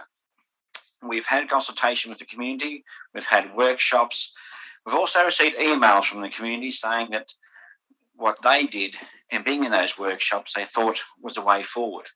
They gave their time and resources to come to an agreement, and that was option A. And now we sit around this table and say, because we've had people upset, we don't want to do that, let's tip it out. I think that would be, by doing that, I think that we're an affront to those who've given their time and effort and almost insult to them. The point is, how can we ask for more community consultation if people like that won't engage because what they've done with their time and effort isn't appreciated? That's where it concerns me. Yeah. Madam Mayor, on the front page of the Argus back in October, there was a picture of green space for Crescent Head Foreshore. That was well received by the community, and myself and others were congratulated on the suggestion and looking for implementation.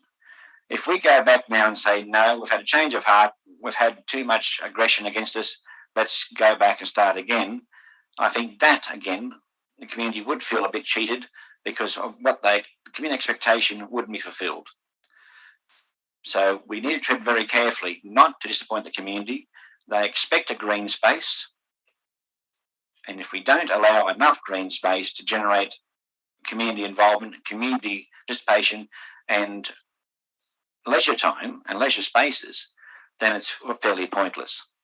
So, Madam Mayor, I'm very concerned that we're going to end up having all car park and a postage stamp for green space. Thank you.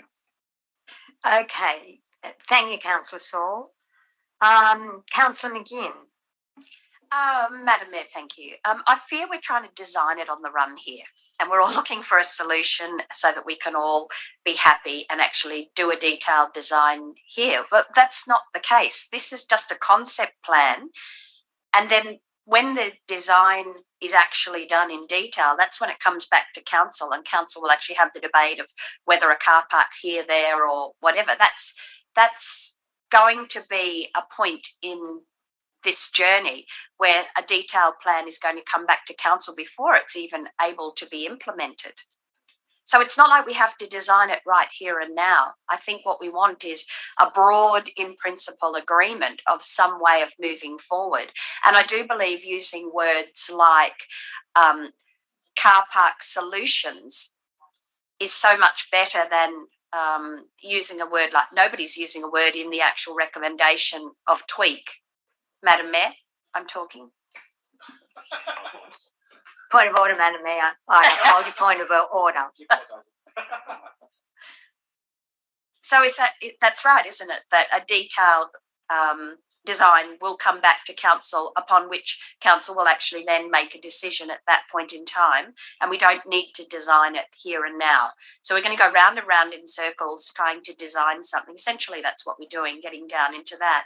Using words in the motion, in the recommendation, such as car park solutions, is talking to making sure everybody is happy and allows us a way to move forward. What I would like to say is, in agreement, and I'm happy to reach a compromise, because I do believe that that's what the community wants, something that everybody can live with.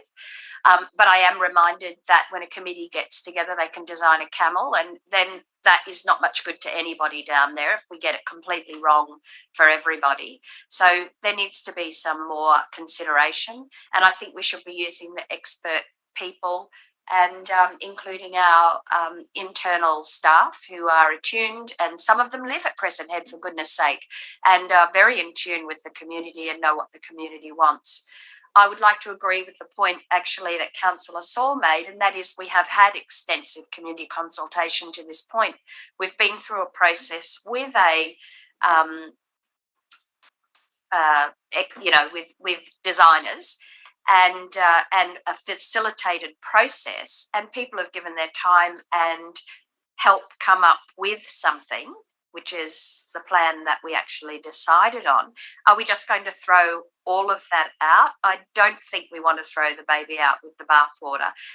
But I also do believe that there need to be some changes. And so hence I do believe that being less prescriptive in this recommendation when we get to it is better, because it provides for that communication piece to occur over time. And I think using words like parking solutions and including some element of foreshore car parking are broad enough that I think they can meet the needs of everyone in the community, so that everyone feels like they're heard, both those that have been consulted and those that still feel that a level of consultation needs to require, but it needs to be managed. Just before I go to Councillor Morris and Councillor Horwell, the General Manager has just got some... Just a couple of comments, I guess, during workshop to maybe help some of the discussion, some of the thinking on this. There was clearly, through the consultation phase, there was very clearly from the community, the desire for green open space. Since that time, there's obviously been very clearly from members of the community a desire for some foreshore parking. I think that's the two tensions at the moment, and that's what you're trying to work through here. I think it would be important for council to continue to acknowledge the basic principles that were in the planning, and particularly that holds that tension there. And in the traffic report, it talks about places for people and the principles in that they're people orientated. They're places for people-orientated activities, movements kept low and things like that. So, again, working on something like this, if you continued, you've got a couple of options. One is to note the resolution and to seek staff to further refine, as an example, to further refine the concept plans, including additional parking and a component of foreshore parking area, while maintaining the principles that are in those concepts. So it's actually making sure you don't move away from those principles. You still maintain those principles. And I think that will be an important aspect of it. But whether you go back and continue to note them, and it needs to be put in that context. As just looking at the last line there on its own, it doesn't actually place it in context. So you probably still use that noting that the 2020 resolution of council and the principal layouts, but ask staff to refine the concept plans. So we're actually going to be moving beyond that to refine those, including additional parking and a component of foreshore car parking, by maintaining those principles. It's that sort of thing that allows us to move, and we can get that wording and put it up on the screen for you. I'm conscious of the time. Conscious of the time. Break the morning tea and then we'll get just would like to ask Councillor Morris and Councillor Horwell if they're okay with that, because they haven't just... Councillor Morris, are you okay to break for morning tea, or would you prefer to speak now? Councillor Horwell?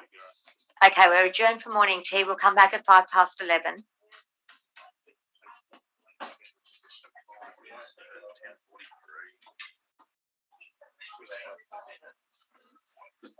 We've just put that wording up on the screen there, right at the bottom. If you want to discuss that over morning tea.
Thank you, councillors. We are now back in session, but before we just resume our workshop, I admitted to introduce a new staff member to everyone this morning, and that's Jennifer Mead, who is, hello Jennifer, welcome. And councillors, Jennifer is our new EA for the Mayor, and she'll be working with councillors as well. So welcome. We hope you're enjoying your first council meeting, Jennifer. Right, we're back in workshop, and we were taking a question, question from Councillor Morris, then we'll go to Councillor Horval. Madam Mayor, initially a question, but then a comment.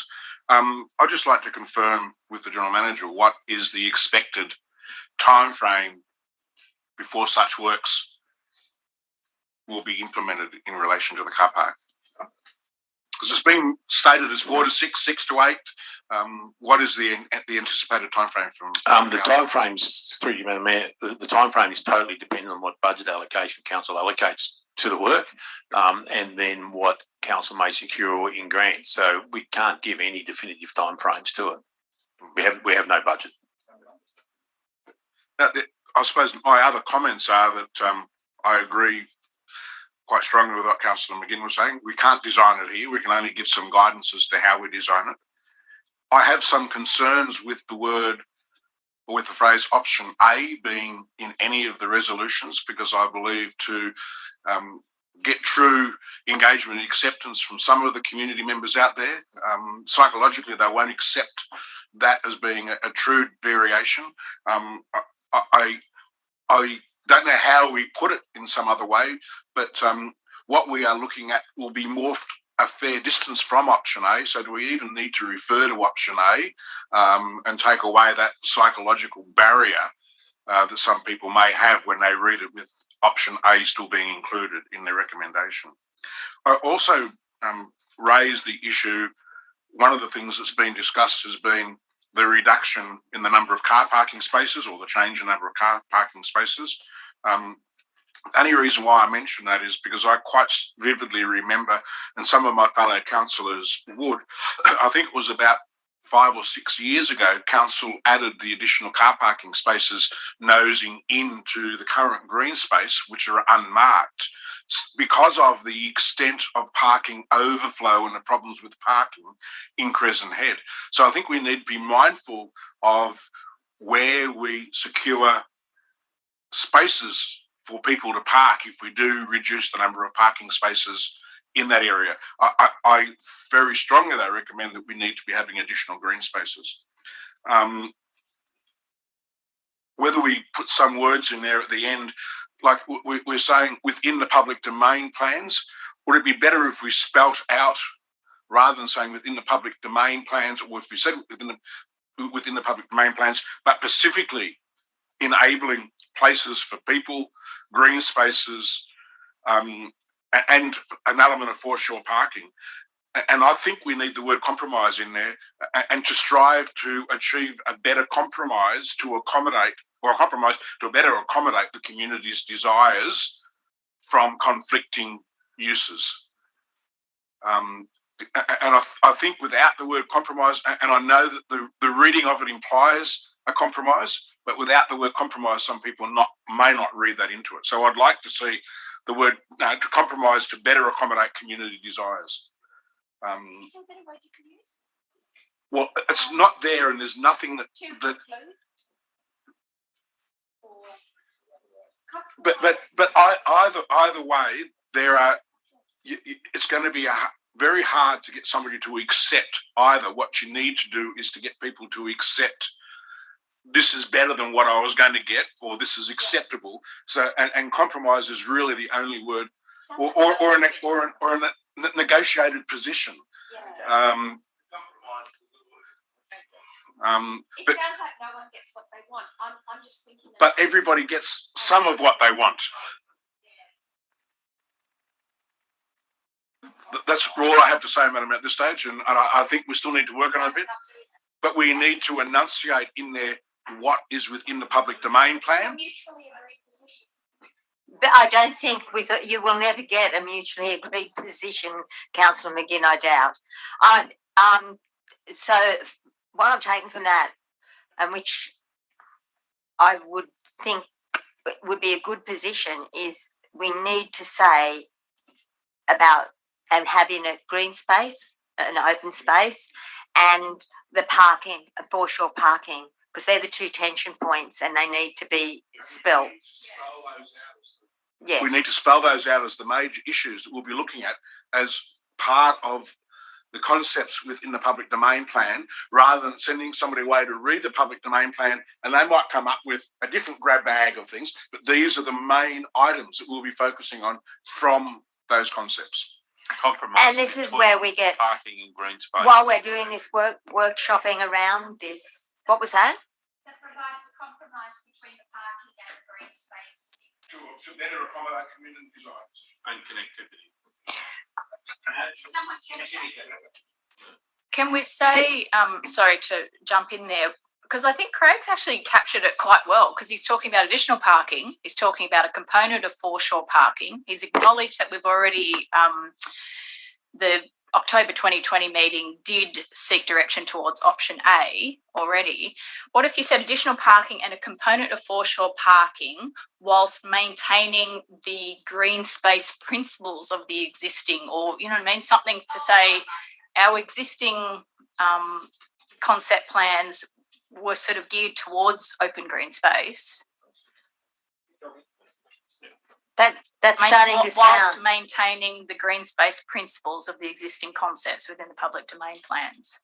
And that's not actually saying option A, it's saying the principles. We're just acknowledging that option A was previously voted yes. towards in October. Yes. Not to have it in there because of the psychological barrier that it could create, but My view is that you have to say what you're starting from. You can't start from a blank piece of paper. So you're better off saying, we acknowledge that that was our starting point, but we're moving towards something that is more of a compromise between that intent and the car park. And I think you have to almost say that it's option A, because that's where you're beginning whilst from. maintaining the green space. Otherwise, you've got no basis. So what's happening here, just so we can be a bit reflective, is we need to be able to tell our organisation, the staff, what we want them to do, at the same time with our councillors' hats on, giving the message to the community so that they will understand the operational side of us doing the direction to our staff. And that's where this is very, very tricky in this one. Councillor Horval, your light was on next. Thank you, Madam Mayor. It's a very interesting debate, and I congratulate everyone on these ideas that are coming forward, and I think some of them are really good. One of the things I wanted to say was, and it came out in the public forum last night, is that we had consultants that came up with these plans, and they did it almost at a desk and weren't on the ground and talking to people and seeing the usages. They're actually only on the ground in the car park at Crescent Head for one day, and I don't think that really gave a true indication of what the locals are doing with that car park. What really concerns me is all the issues about the car park and the people for it, the people against it, talking about what people do when they park there.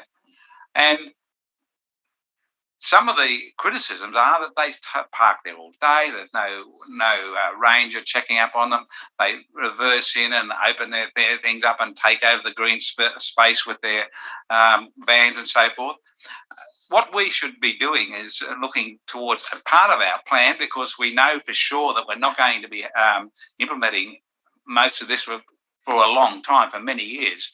We should be enforcing the rules and having rules that let people enjoy the parking as it is and come up with plans that can improve it over time. And I take on the fact that we do need the green space and make it more welcoming. So we have green space there already. And one of the options should be looking at that area beyond the roundabout or turnaround bit at the end of that car parking, which is on the back of the golf course, that's green space. It's good green space, but it's dangerous green space.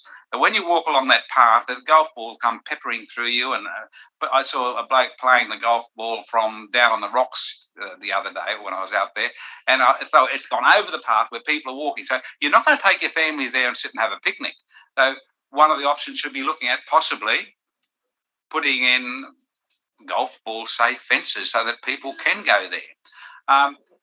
We also have that issue. At the moment, we've got a two-way road to the car park.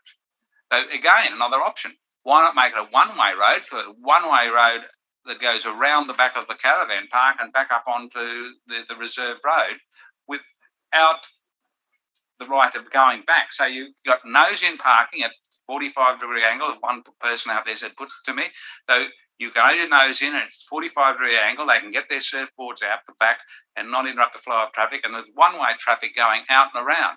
Again, it's an option. It's all on Crown land. And again, it'll be a challenge to the lease of the golf course to come up with that road and also protect those cars from errant golf balls. But that's a golf course, but golf ball fencing would be a costly thing, but it could be an option. So we've got to look at enforcement. We've got to look at a whole host of and a range of options for that area. But I think the main basic background principle we should have is that we don't have a reduction in car parks for people wanting to visit Crescent Head. If possible, we need an increase in car parks. And why do we need that increase? Well, we're going to have, if it goes through the gateway, we're going to have all those houses being built on the new subdivision. And there's how many? 70, 80, 90 new blocks? 90. And some of those can be double because they can be halved and they can have two houses on them if the owners want to do that under our rules. So we would have a huge increase in population for Crescent Head. Hopefully it's not just tourist accommodation, but if it is tourist accommodation, you're still going to have more people going down to the beach, and they need more car parking. So the long-term view of this is we need more car parking, and wave the magic wand. We could build a multi-story car park the back of the street that's already got a car park. What's it called? Rankin Street. 3-story car park there in the future. I don't know, but we've got to look at all those concepts. We've got to look at funding, and it's complicated. So anyone taking a position saying this is the only solution is kidding themselves, because there's so many competing factors and issues, and every person has a different view. But part of our consultation, we've got to listen to people. And I don't think, Councillor Saul, that if we change our position because we've got feedback, that's not a bad thing. I really do think that sometimes when a whole host of people, and we find out that 8,000 people signed a petition, and last night we get told that 400 of them are local, so there's a lot of people out of the area coming in saying we want to keep that car park. We've got to consider that. And yes, we did have a consultation, and there were, according to last night, about 160 people were in favour of option A, but there's a lot more people saying they don't want option A. We need to really get our consultation engagement working really well. And as the General Manager said, we really can't do anything until we've got money, and that's for an operating plan further down the track possibly. But at the moment, we shouldn't lock ourselves into getting rid of that car park, in my opinion, until we've considered all the issues and all the options. General Manager. Just if I can just clarify a couple of things for the council. Councillor Horval and Mr Johnson last night both mentioned the fact that the traffic consultants were on site once. That is correct. They are technical consultants. They need to look at the data and the basic information from that perspective.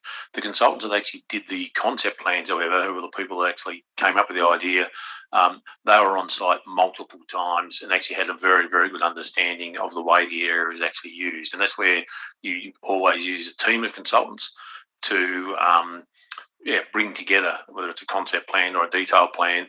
It's actually those different areas of technical expertise that come in, but the consultants that drew the plan were there multiple times. It didn't want the councillors or the community to think that someone's drawn a plan only by being there once, which would be a very, very incorrect understanding for people to actually have. And just a word again on petitions. Generally, petitions, depending on their wording, depending on their nature, depending on how they're promoted, depending on how accurate or not the information is, many people sign petitions without really understanding and without asking the questions. So that's just a general thing about petitions. Madam Mayor? Councillor McGinn. Just coming back to the workshopping of the possible recommendations there, I would just like to state that I'm leaning towards the one that the General Manager helped put together. I believe that's the one at the bottom, but I'd like it with two parts if I could. So number one would be noting, starting at noting the October 2020 resolution, blah, blah, blah. And part two is that the refined plan or plans be reported back to a future meeting of council. So rather than having it all in one long sentence, and that also does clearly show the community and, councillors that the plans would need to come, that the refined plans would need to come back to council to determine before they could actually go ahead anyway. So I think that that's important, that that's just petitioned out as a point one and a point two. Madam Mayor, as I said before, I can't support option A in the recommendation. I can support what Councillor McGinn said because it then separates it out. And point A is our starting point. Point B is where we intend to go to. Yeah. Makes it clear, yes, it does. And it's in the same paragraph or the same group of words, no, I could not support having option A in. But if it's taken out like that, I can. So are we coming to a point of agreement? I think, but we need a lot more of what's in one to put in two as a preferred layout, and then I think we then need to say that preferred layout be redesigned or be reviewed. Yeah, so we've still got too much in one. It's not just that the plans will come back. Yes. It should be what we're going to do with it before we. You may want to actually make option point two start at staff seek to further refine. Yes, that's what I'm getting at. Right. And could I, So have you got that? Chair? I just take a minute to make so that when we do go back into open council, I think it's important that we kind of have at least some sort of consensus around how we're going to word this. We've got time to make sure that we have really good wording that gives really good direction to the staff and really good message to our community. Councillor Baxter. Just a suggestion to the General Manager's amendment there. Point two. I don't know how the rest of you feel, but when you read halfway through point two there, including additional parking and a compromise, instead of the word component, a compromise on foreshore parking area. Does that? I don't know what that means.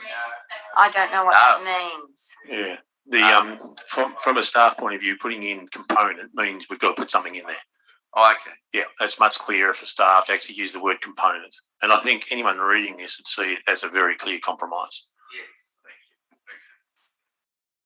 you. And in fact, Madam Mayor, if you were to put the word compromise in, it should be that staff seeks to further refine the concept plans and achieve a compromise, including additional parking and a component. But I don't think it's compromise between.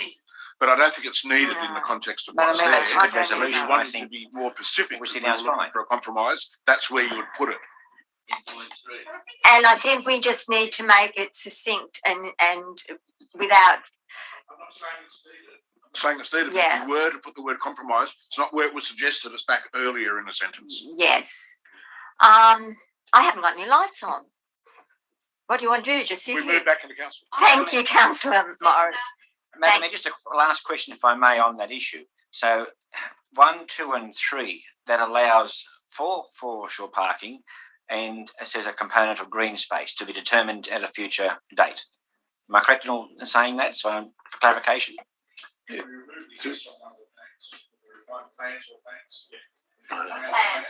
Just for clarification purposes to make sure what we're doing. Just Yes, General Manager. just so it's clear, the way I see this is, if one, you've noted the resolution of October and the in principle adoption of option A. You've asked staff now to seek to refine the overall concepts and bring together a compromise position between the green space and foreshore car parking in there, while also looking at the broader picture of additional car parking around Crescent Head, and to bring those plans back to council. Well, I think that's acceptable. Okay, everyone agree we go back into open council? Move that way, Madam. Okay. Councillor Morris did and Councillor McGinn seconded it, and we've all agreed, so we're back in open council. Back in open council, Councillor Baxter has got a motion up, which was the original motion. He may like to incorporate all this into his motion, or someone might like to move. Oh, yes, Councillor. I'm extremely happy with accepting 1, 2, 3 at the bottom there. So you're going to modify your motion to read like this? Is that what you propose to do? I think it's a wonderful compromise. Thank you. And I believe that your seconder was Councillor Morris. But you do. Okay. Now, is there any... I've got no lights on. Is there any dissent? There's no dissent. That has been passed unanimously. And thank you, councillors. That is how council should work together. Thank you very much. And I would also like to commend Councillor Baxter for bringing the original motion back to council. Thank you. Madam Mayor, I wish to congratulate yourself and councillors for this workshop. I think we had a position where it was quite difficult. We've come to I think a good compromise for the economy and for the community. Thank you, Councillor Saul. Okay, we're moving on now to questions on notice. I will start with Councillor Morris. Madam Mayor, given the federal government, including a phase 3 of the local roads and community infrastructure program, which allocates 1.16 million or slightly more than 1.16 million to Kempsey Shire Council, what will be the process to allocate these funds to projects? Will a report come back to council, and will there be any community engagement in such allocation? The development proposal at South West Rocks Country Club, it has been reported in the media that the development proposal at South West Rocks Country Club does not have a height limit for that area. Is that true, or is the area that does not have a height limit identified within the LEP actually got a land zoning of special projects too, as an oil refinery? If that site is classified as an oil refinery, does that restrict any potential development at that location?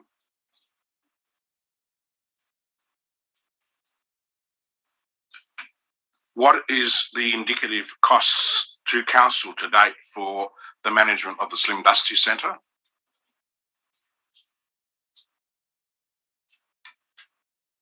Another one was answered earlier on and it wasn't definitive, so there's no point in asking it again. Thank you. Thank you, Councillor Morris. Councillor McGinn. Thanks, Madam Mayor. I've had a number of community members report to me about the number of potholes, and whilst I absolutely hate bringing this one to council, could I just request that a very high-level strategy of the way council approaches the pothole repair occurs after a major weather event? If a very high-level strategy could be reported, please. Councillor Saul. Thank you, Madam Mayor. Just 2 questions today, if I may, please. The first question, What projects does the environmental levy currently fund? And the second part of the question, and what projects are proposed to be funded by the environmental levy?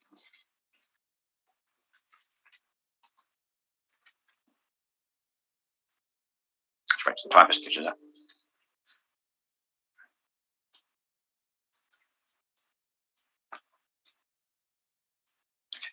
Second question, please.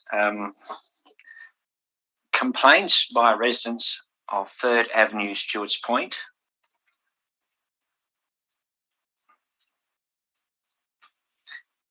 That raw sewage is being pumped into their backyards.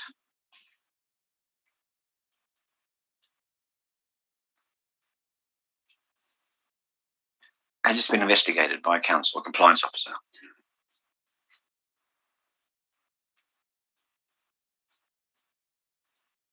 Thank you. Councillor Horval. Thank you, Madam Mayor. What would be the cost to council? What would the cost to council be to install a suitably inscribed plaque outside and adjacent to the ramp entrance to the Kempsey Central Shopping Centre, acknowledging the actual monetary contributions of $2 million each from council and federal government for the construction of the cinema? With consideration of constructing a community centre and library at Southwest Rocks, what sites are available to fit the general dimensions of the Lennox Head Community Centre and Library? When will community catch-up reports be presented to councillors and to the community? Why were the answers to questions on notice no longer included in the minutes presented to council for affirmation, and could they be restored?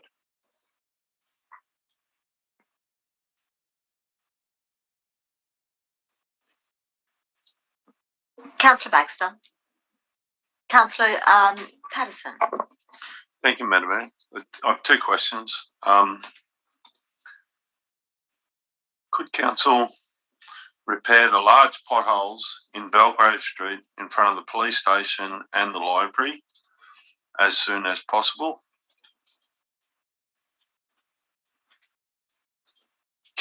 Second question, can council clear the Gladstone, Smithtown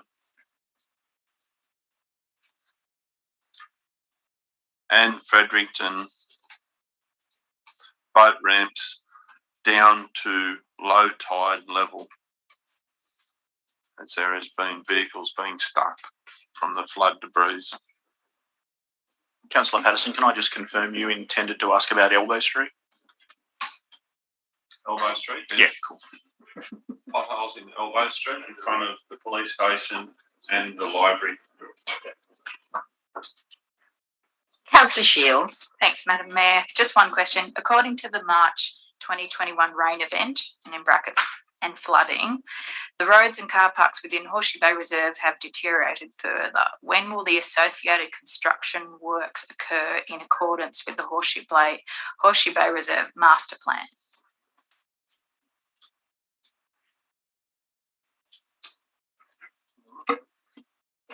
Okay, I don't have any questions. I actually going to take this opportunity to just, before we move into confidential, to share with you something I read about meetings and running effective meetings and what is a meeting. So what was suggested is, the question to ask is, what is the intention of this meeting? What's important? What matters? Holding a meeting to share information is a terrible intention, according to this writer. There are many, many ways that you can share information other than in a meeting. For that purpose, it's unproductive, wastes time, it's lazy.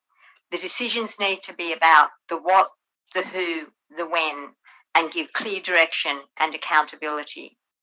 And I think today was a clear example of how we did work together in a workshop situation to get a really good decision. We'll now move into confidential. If I have someone that would like to move that way. Thank you, Councillor McGinn, and seconded by Councillor Saul. Thank you to Ruby. We'll say goodbye. You can always watch us on YouTube. and to our public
I will now read the decisions taken by council in closed session in regards to item 11.1 Kempsey Regional Saleyards tender for long-term lease. Council resolved that Council 1 note the extensive process undertaken since May 2018, including significant community and stakeholder engagement to determine the preferred Kempsey Regional Saleyards management operating model. 2, note that the lease agreement includes, among other requirements, the following mandatory requirements, which provides for the A, continued commercial operation of Kempsey Regional Saleyards at its current location. B, ongoing use of Kempsey Regional Saleyards as a stock refuge during declared emergencies. C, impoundment of livestock by council at the facility when required. D, the ability for the landlord to undertake capital infrastructure upgrades where grant funding is secured. E, ongoing maintenance and monitoring of the Saleyards effluent system. F, ongoing reporting of operating data to council. And G, premises to be made available to licensed stock agents to use on reasonable commercial terms for the permitted use at least 1 day per month. 3, accept the tender submitted by Kempsey Stock and Land Proprietary Limited for the 10 plus 10 year lease of Kempsey Regional Saleyards for a per annum base rental sum of $120,000 ex GST with a capital contribution of $100,000 in accordance with the tender submission and the tender documentation. And 4, authorise the lease agreement to be executed. In regards to item 11.2, Central Kempsey Sporting Complex Irrigation Tender TQE 20/30, Council resolved that Council 1 note the receipt of the tender received from Never Stop Irrigation Proprietary Limited for $516,264 GST exclusive for the Toro option outlined. 2, accept the tender for the construction of irrigation at Virgin Eden Street playing fields at the Central Kempsey Sporting Complex submitted by Never Stop Irrigation Proprietary Limited. And 3, authorise the contract documents be executed. In regards to item 11.3 legal matters, Council resolved that the information be noted. Thank you, councillors. That concludes the May 2021 ordinary meeting of Kempsey Shire Council. Thank you.